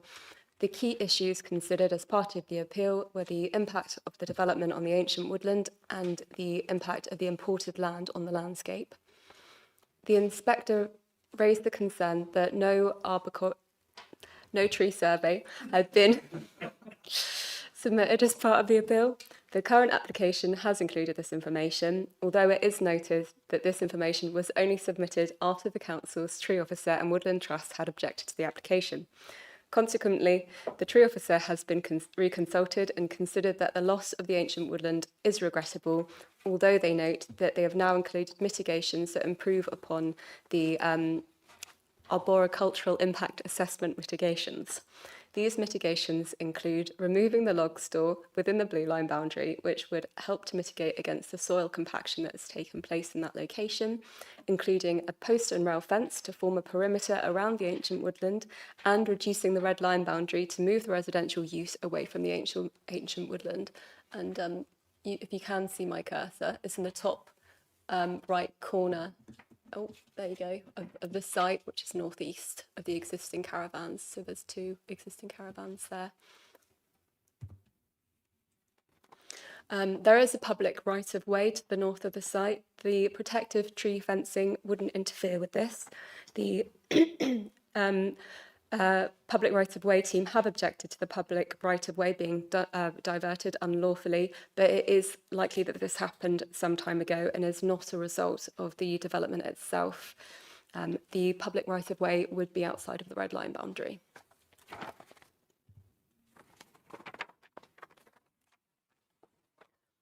This shows an aerial photo, and you can see, if my cursor's working, an area of hard standing, which was mentioned during the appeal.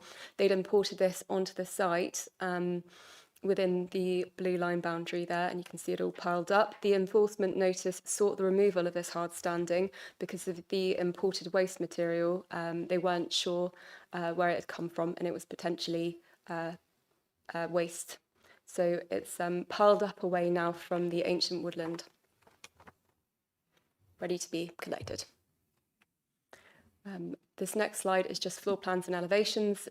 These are the standard submitted plans that are submitted to us as part of many gypsy pitch applications. These are just site photos. So overall, we're recommending it for approval. The site is enclosed and sufficient mitigations have been implemented to ensure minimal harm to the ancient woodland. The change to land levels that occurred prior to the application coming in are enforcement issues. The current application does not seek to retain the varied topography that was previously within the site. Policy 22 and 23 of the Horsham District Planning Framework holds great weight and allows speculative gypsy applications to come forward in principle. The presumption in favour of sustainable development applies, and there is not in this instance a strong reason to refuse it. I'd also like to mention the inspector had no objections to the location of development there. There are no registered speakers, so I'll open it up for debate. Councillor Livingstone. Yes, this application is for a settled gypsy accommodation next to a small executive housing development built in approximately 2018, I think. This family of gypsy have been resident in this location for approximately 20 years, and it's located about half a mile from my home. I've not been informed of any issues until about 2 years ago, when a static, large mobile home was maneuvered up a country lane, blocking it from traffic without any prior warning to residents and the police. The previous application was subsequently refused retrospective planning permission, and they also had the appeal refused, which has been mentioned already. There was no doubt been substantial works, including bringing onto site rubble and works going on involving trees on site. The land, I think it's important to know a bit about the history of it. The land originally formed part of the Gill House farm estate, which was sold in parcels of land to multiple smallholders, and they've got agricultural, equestrian, viticulture, and for housing. There have been, and there is still ongoing, multiple planning applications, enforcement notices, and appeals for this estate. There's been some strange unintended consequences, including one smallholder suddenly leaving and abandoning a small flock of hardy soy sheep, which are native to St Kilda in Scotland, and now roam freely and eat my grass in my garden. So, nearby residential housing includes the Grange Gill House of 10 large houses built on land from this Gill House farm estate. A very surprising approval, since it's in the countryside. We've gone through that previously. The application was DC 172041. The documents do not seem to be on the HDC portal. I went to check it this morning. They are built on former agricultural land near to the gypsy site in an isolated countryside location. There are also a number of houses along Broadwater Lane that may be impacted by this new application. The residents have mentioned to me that they feel intimidated by the applicants. I have no way of knowing if this is true.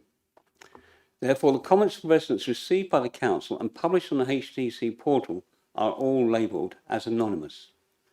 They previously have asked to have an anonymous statement read out, but this was deemed to be not appropriate by officers and the chair, of the planning committee. Reason given, it would not be transparent and may not be perceived well by the public. I do not agree with that decision. However, there is a current enforcement notice which hasn't been fully resolved, as I understand it. Also, a complaint from residents was submitted using the HDC complaints procedure. One part was about the poor and delayed communications to residents. So even the HDC procedure, when they presented it, requires 5 working days for an acknowledgement. And HDC failed to meet its own deadlines for the grievance, for the complaint procedure. The complaint has now gone through the 2 stages of the procedure, and the complaint has now been raised to the local government and social care ombudsman. I have asked for this application to be withdrawn until the ombudsman has determined the complaint. This has not been agreed, as it is stated that the complaint is not material to the assessment. I believe the complaint could be material. It talks about enforcement dates and the planning inspector's conditions, concerns about inaccurate or misleading information in the planning application, impact of the landowner's compliance history, and the use of Section 70A of the Town and Country Planning Act 1980. Unfortunately, I don't know the full detail of it all. With all this information and knowledge that residents are not able to represent themselves due to feeling intimidated, I suggest that this application is deferred until the Ombudsman has ruled on the complaint. Thank you. Thank you, Councillor Livingston. Councillor Livingston did raise this question with me in advance. What I should say is the complaint focuses on the planning enforcement history. Obviously, what we're dealing with now is a planning application. My view is it's not reasonable to defer the determination of this application, and indeed the response that Councillor Livingston was quoted, which I disagree with the outcome, but we can, because it wasn't about acknowledgement of the complaint. But anyway, I forgot my train of thought there. What was I saying? So the Ombudsman, the complaint response ultimately sets out that we need an outcome to this planning application. So the compliance period for the enforcement notice, so the full compliance was required by the 31st of March. We're delaying proceeding on that because we have a live planning application which we're due to determine, obviously determining today. And whether or not this is acceptable or not will depend on whether full compliance with the enforcement notice is needed or part compliance, etc. So that's the reason why there's not been, the council haven't pursued it at this moment in time. Obviously, we have to be mindful of what the inspector said last time, which is significant material consideration. There weren't any concerns raised in terms of neighbour amenity, but clearly there were some concerns raised in terms of bringing hardcore onto the land and the impact of that and the impact on the ancient woodland. So what the applicant has sought to do is address the reasons identified by the inspector previously. And it is the officer's view that they have addressed those reasons and therefore the application is acceptable. Clearly there is a lot of history to this site. We have to consider what's relevant to the determination of this application, and a number of matters raised are not. Enforcement itself is generally not a material planning consideration, but obviously the appeal decision is very relevant here. And obviously happy to answer any further questions on that. But my view is it's not reasonable to delay, and in doing so, actually, it prevents the next steps in terms of what happens on the site. Thank you.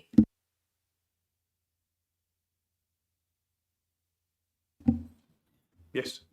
We're not able to have residents give their own views on this application because of their feeling of being intimidated. We're not allowed to have a statement read on their behalf. I feel that we're impacting, how we're doing this. We're ignoring one of the parties who's been impacted by this application. So I still think we should be deferring on that basis. Councillor Livingston, these points have been raised to the monitoring officer, and obviously the monitoring officer has given careful consideration to the points that have been raised in accordance to what our constitution says and our statement of community involvement, etc., and has provided advice. So I think where we are now is with the advice that we've taken legally. So I don't think that is a reasonable reason to defer the application, and I would encourage members to look at the planning merits of the scheme and reach a decision. Thank you. Councillor Croker, yes. Thank you, Chair.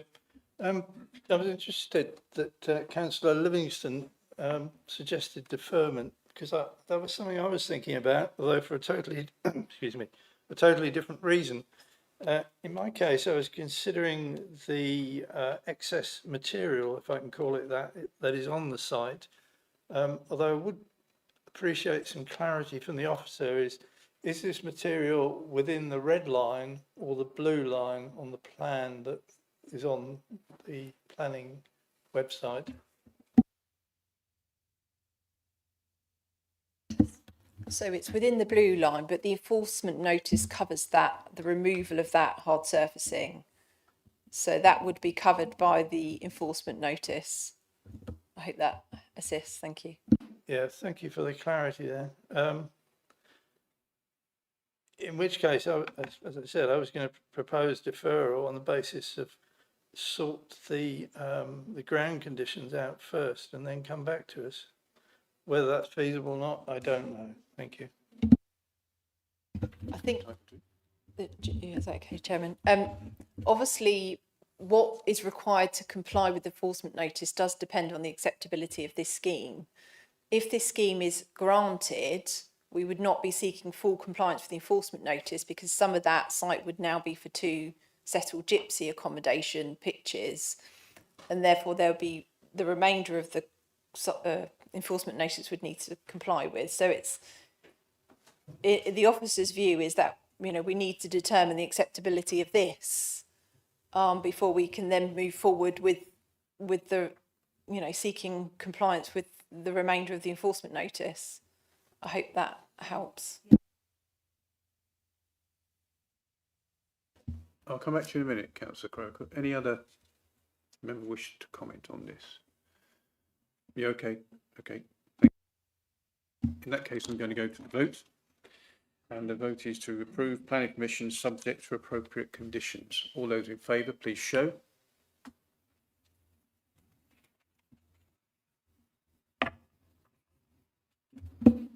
Ten in favour. Any against? None against. Any abstentions? 1 abstention. Thank you. Therefore, the recommendation to approve planning permission subject to appropriate conditions has been passed. Thank you. Moving on to item 8, it's DC 25/1766. I'll just wait for the officers to get prepared.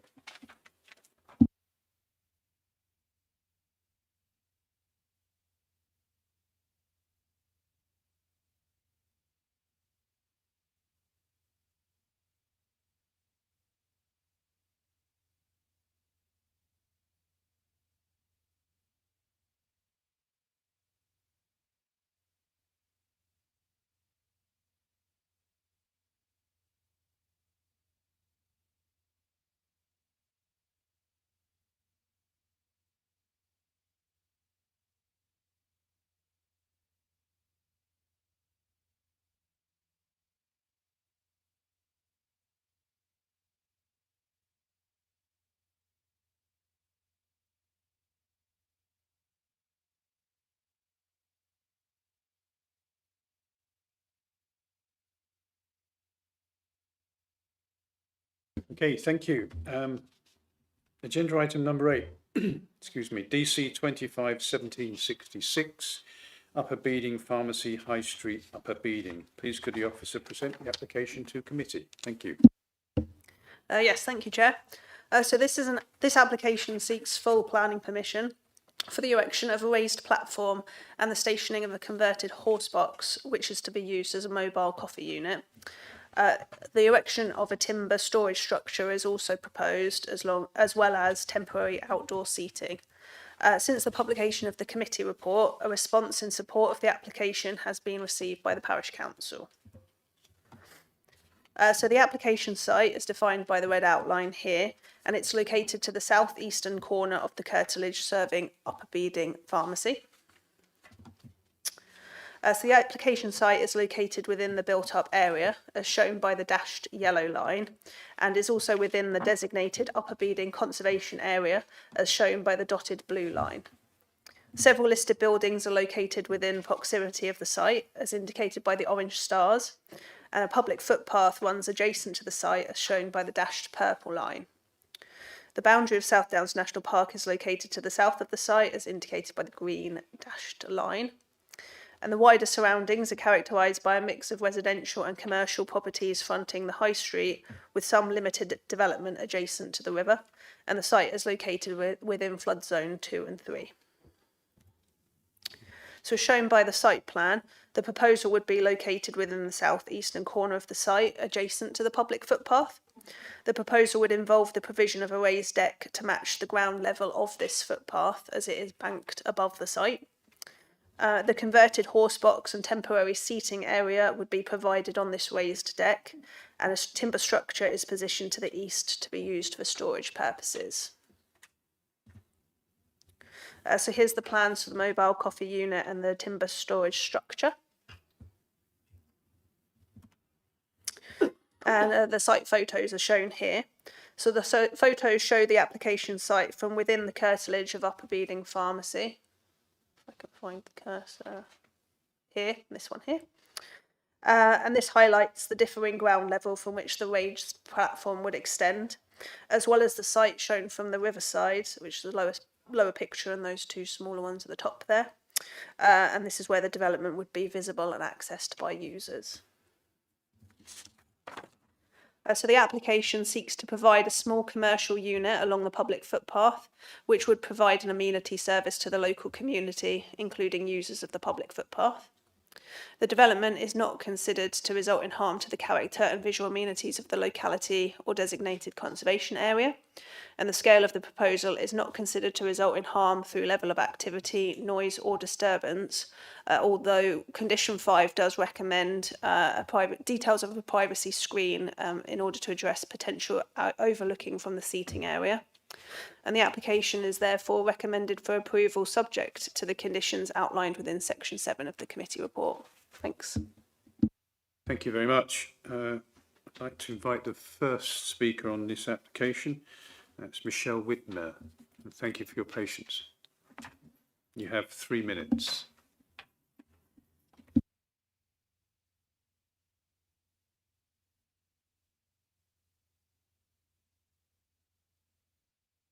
You need to turn the microphone on.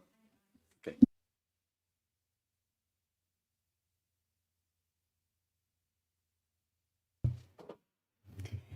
Hello, my name's Michelle, and I wanted to just take the opportunity to introduce myself. I own and operate the Potions We Brew, which is the proposed mobile coffee outlet that's intended to be going on this pitch build. The Potions We Brew is a community space that has been operating in the village of Upper Beeding since 2023. I myself have moved to the village in February of 2020. I'm so sorry. I'm just very nervous and I accidentally cleared. Okay, so it wasn't long before I noticed that specialty coffee and treats for our vegan and gluten-free friends were really sparse in the area. In June of 2023, I was at a crossroads in my work life, which presented an opportunity for me to create the Potions We Brew. As a middle-aged married woman with a disabled partner, I wanted to position our lives as a pair a little bit closer to the goal of happy and healthy. I wanted to share with my neighbors, now friends, all of the yummy things. I wanted to open a space with unique products, introducing new refreshment and nourishment to people, all whilst having unique vibes. I've spent a lifetime leading with transparency and authenticity, and the potions we brew has been a culmination of my hustle, my commitment to knowledge and experience, and my love for belonging, being a part of something. The strength from community and comfort and safe space is something we all deserve. Upper Beating has this to offer us. I see the potential new pitch as a lovely, welcomed, eco-conscious addition to the beautiful landscape we are ever so fortunate to have on our doorsteps. I believe this collaboration with Mike and Sarah behind the pharmacy along the river will be something for us in Upper Beating to delight in. Nearby coffee spots in Upper Beating are valued. That is clear. We each provide different offerings, which is a wonderful way to support our varied community, our neighborhood. There is plenty of room for us all to be winning. Collaboration instead of competition. We can lift each other up as neighbors and as small businesses. I encourage us all to support one another. A key resident objection for this pitch build is concern over traffic and parking. I can confirm the majority of my developed customer base are neighbors who walk to the potions we brew. And having been operating inside the pharmacy since December, I can also confirm there have been no additional congestion issues or parking difficulties in the area. I walked from home to the pharmacy daily. I pass by a free parking lot just a few hundred meters away for those few who are traveling by car. The Highways Consultation response does not consider the proposal to have an acceptable impact on the area. I urge you not to worry. This pitch, as well as the business proposed for the pitch, is truly a wonderfully balanced offering for the village, and I'm very excited to be a part of it. Thank you. Thank you very much.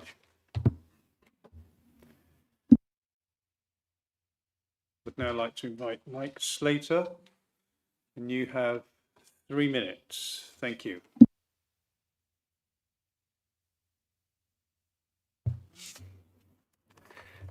Good evening, Chair and members. I'm Mike. I'm the owner of Upper Beating Pharmacy, and I'd like to thank you for giving me the opportunity to speak.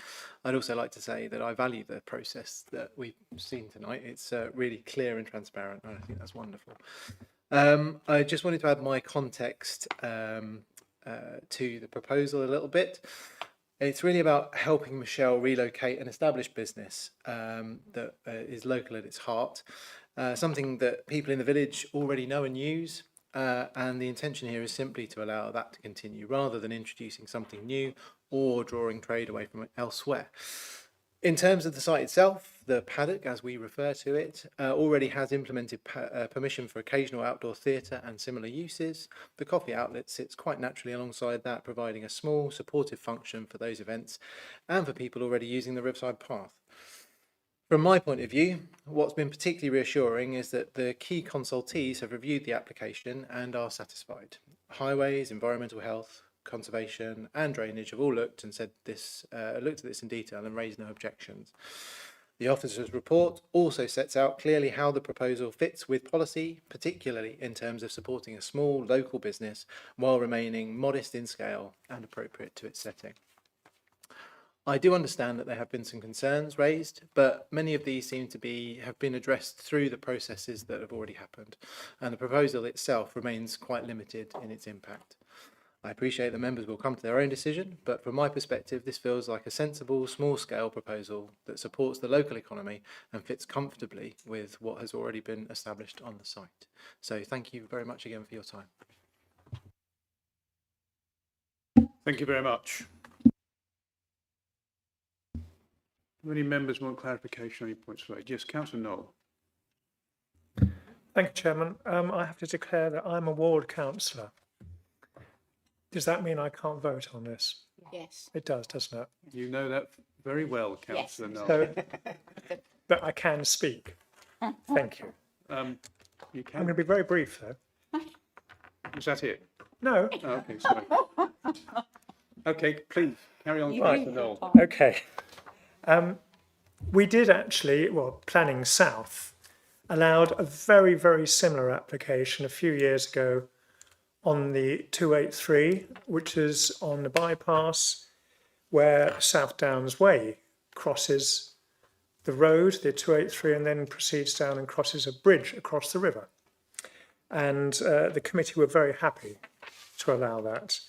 This particular one is in a very similar position.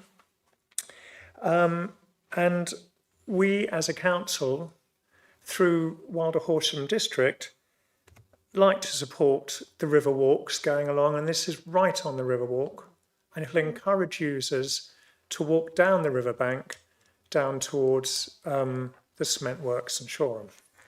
So I would love to see it passed, and I just support it in every way. Thank you.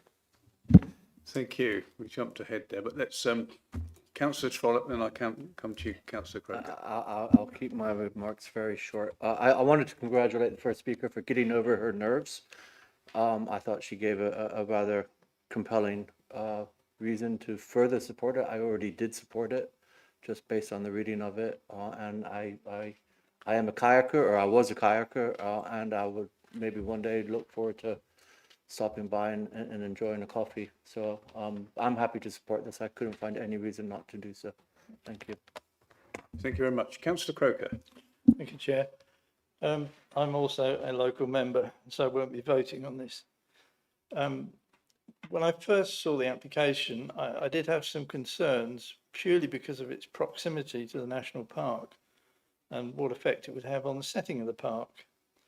But then thinking about it a bit more, this little area south of the bridge has some historic uses for commercial activities. There used to be boats available for hire there, I believe, long before my time. And of course, there's the bridge inn right by the bridge.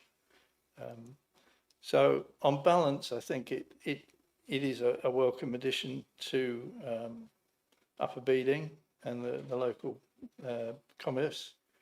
I do have some sympathy with the King's Head, though, if they are suffering from people parking in their car park and not going in the pub. It seems a waste of a visit to a pub for me, but there you go. Thank you. Thank you. Does any other councillor wish to comment on this? No? Okay, therefore we will go to the vote. And the recommendation is to approve planning permission subject to appropriate conditions. All those in favour, please show. Councillor Croker, you can't vote. That's unanimous. Okay, thank you. Therefore, the recommendation to approve planning permission has been approved. You know you're never going to get it past the chairman. Come on. Nice try, Councillor Croker. Fortunately, this evening I'm awake.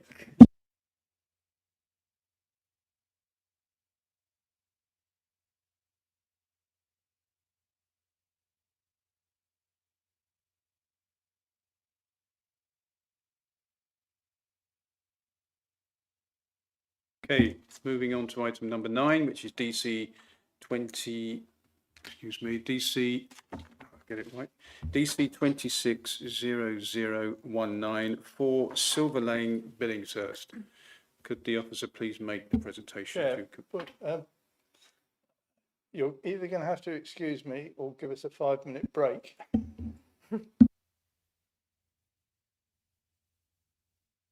Okay, I'll give you a 5-minute break, councillor. And any other councillor who wishes to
Moving on to item number 9 is DC 260019, which is 4 Silver Lane, Billingshurst.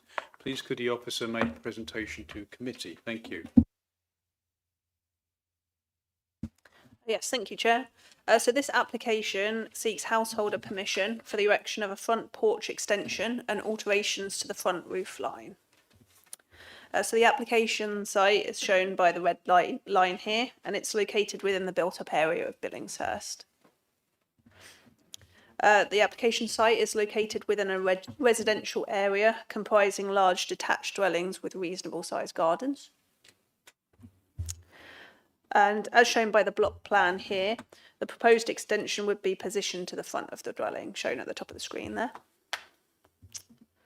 So here are the existing floor and elevation plans. And if I go to the proposed plans, you can see by that sort of red shaded area, that's the proposed extension. And the proposal would extend the existing roof line and incorporate 2 Velux windows. And here are the site photos showing the house and the neighbouring properties. So the proposed development is considered to be of a scale, design and appearance that would reflect the character of the existing dwelling and street scene, and it would not have harm to the amenities of neighbouring residential properties.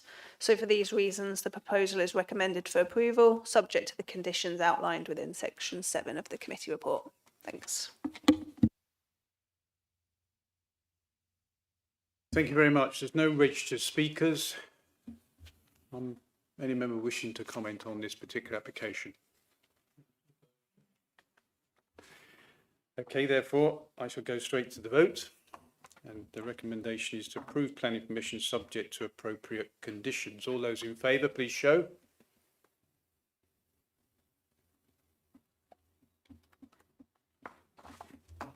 That's unanimous. Thank you. Therefore, the recommendation has been approved.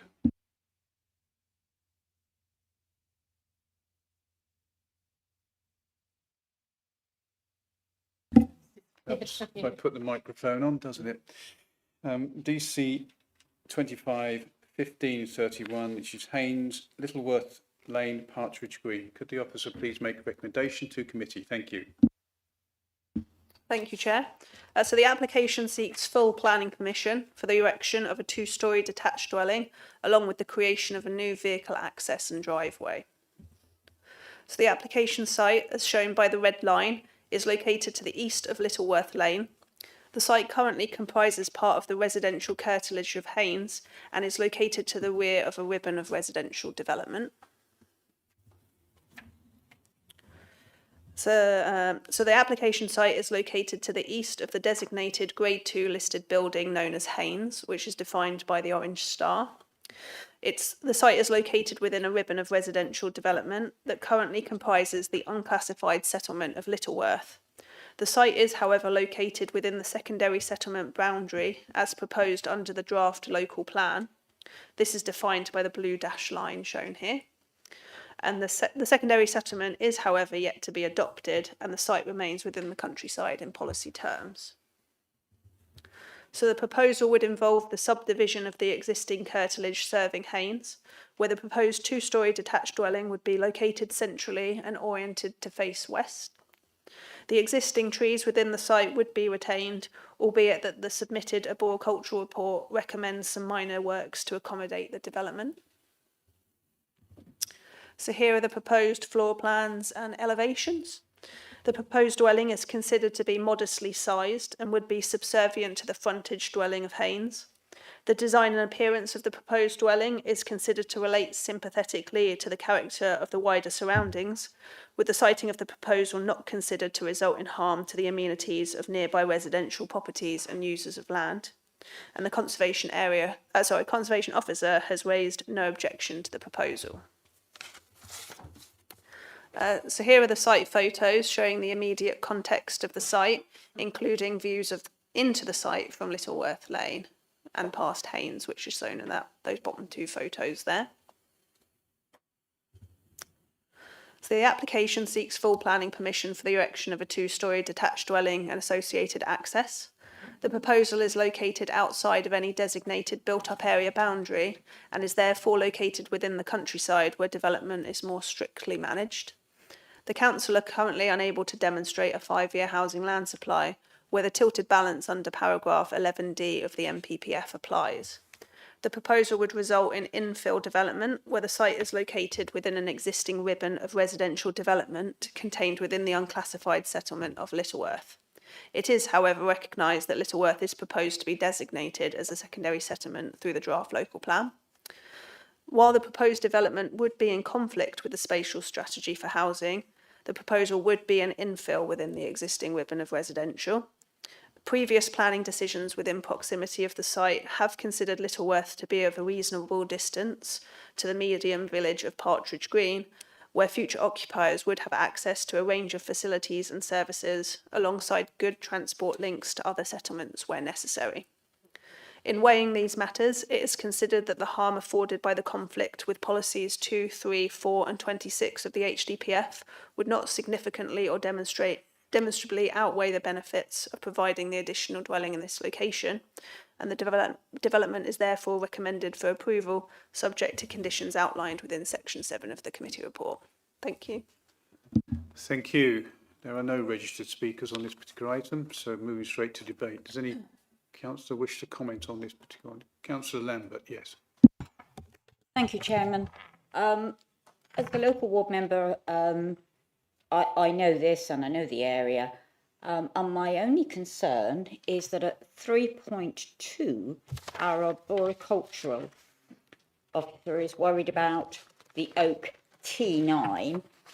And I've spoken to the head of development, and I would like to propose that if we go for approval, we delegate it to the head of development so that she can consult with the arboricultural officer further regarding his request to shift the building 3 metres to the south. Thank you.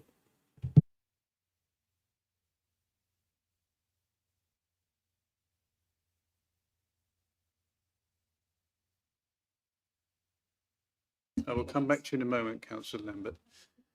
Councillor Croker, and then Councillor Livingston. Sorry, I missed who was. Okay, sorry, Councillor Livingston. I'm told you were first. Apologies. No, sorry, you're not. Oh. 1, 2, 3. Councillor Croker. Then Councillor Mercer, Councillor Livingston. Your chair. Thank you. I also was going to raise the arboricultural officer's comments in 3.2. In particular, there is a credible risk of future resident pressure for inappropriate pruning or removal of T9, and basically that tree is not going to develop, which is a bit of a shame, really. And other members will be aware of some of the recent occurrences around oaks and buildings, which I'm quite sensitive. So I would support my fellow Councillor Lambert's proposal, although I do have some reservations as to how much we could actually achieve. And I'd be interested in some comments from the head of planning as to how we'd actually go about getting any change there. I'm not convinced the discussions will actually cut it. Thank you. I think the difficulty is it's not a protected tree, so we do need to be mindful of that. That said, we should try to retain them wherever possible. And I think there's an opportunity to go back to the applicant to see if we can move the dwelling slightly and consult with the arboricultural officer to see whether that addresses their concerns. Now, ultimately, that can be a delegation, as Councillor Lambert suggests, or it could be a deferral, or it could be a delegation in consultation with Chair, Vice Chair, whatever. You know, those are your general options if that is a matter you wish to be resolved. Obviously, we haven't approached the applicant as yet, so I don't know what that outcome would be, but it is a generous plot. but we would have to have that conversation. Thank you. Councillor Mercer. Thank you. I was so surprised to see that Highways had actually visited that I nearly fell off my chair. And yet the comment in 3.6, which is January, says that there are a number of things that the applicant needs to do in order for them to assess the application further. And that just seems open-ended. So I'd like to know how that is controlled within any approval we give.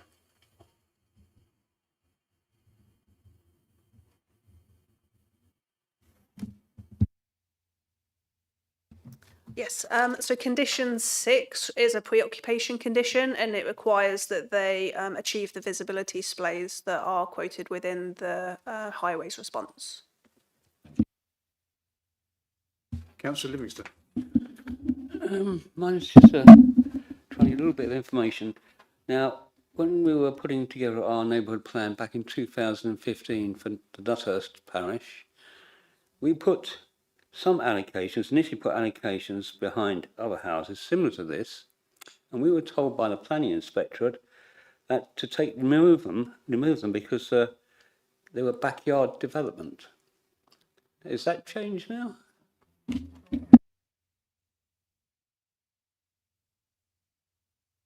I think whether or not it's acceptable will likely depend on the particular character of an area.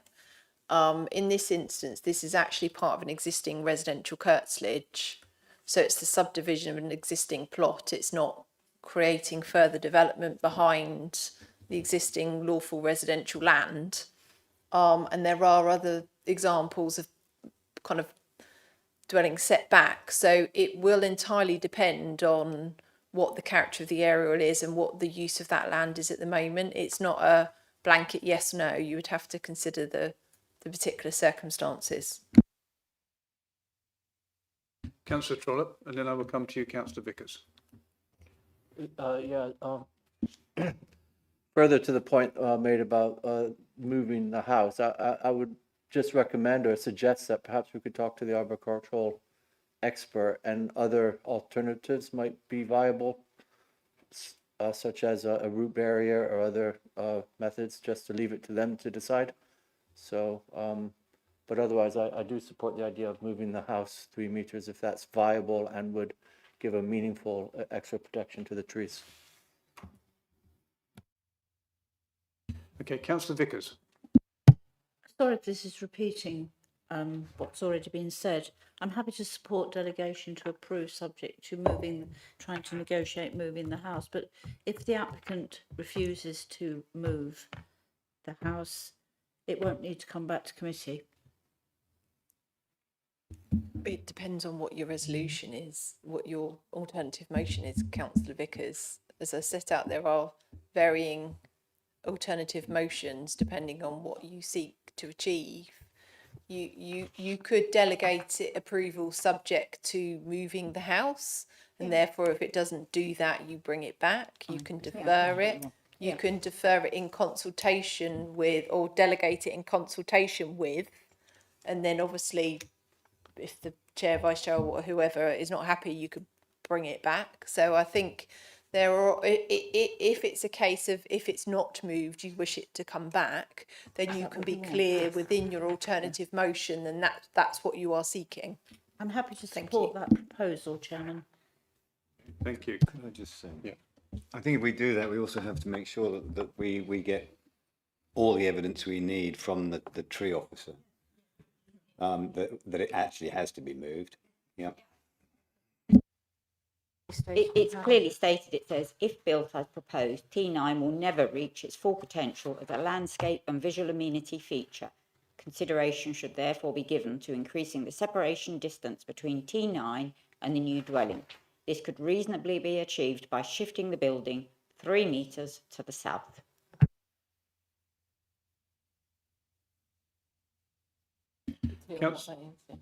Councillor Lambert, we need a few words on what you believe the alternative motion to be. I would like to propose that we delegate approval to the Head of Development and Chairman of the Planning Committee in consultation with the arboriculturalist with regard to moving the dwelling 3 metres to the south. If the applicant refuses, then I would like it to come back to committee. Thank you.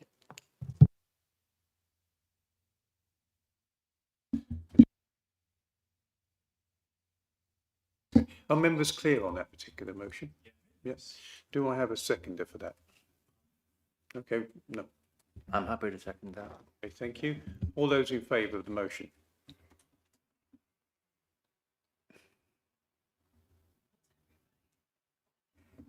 That's unanimous. Thank you very much.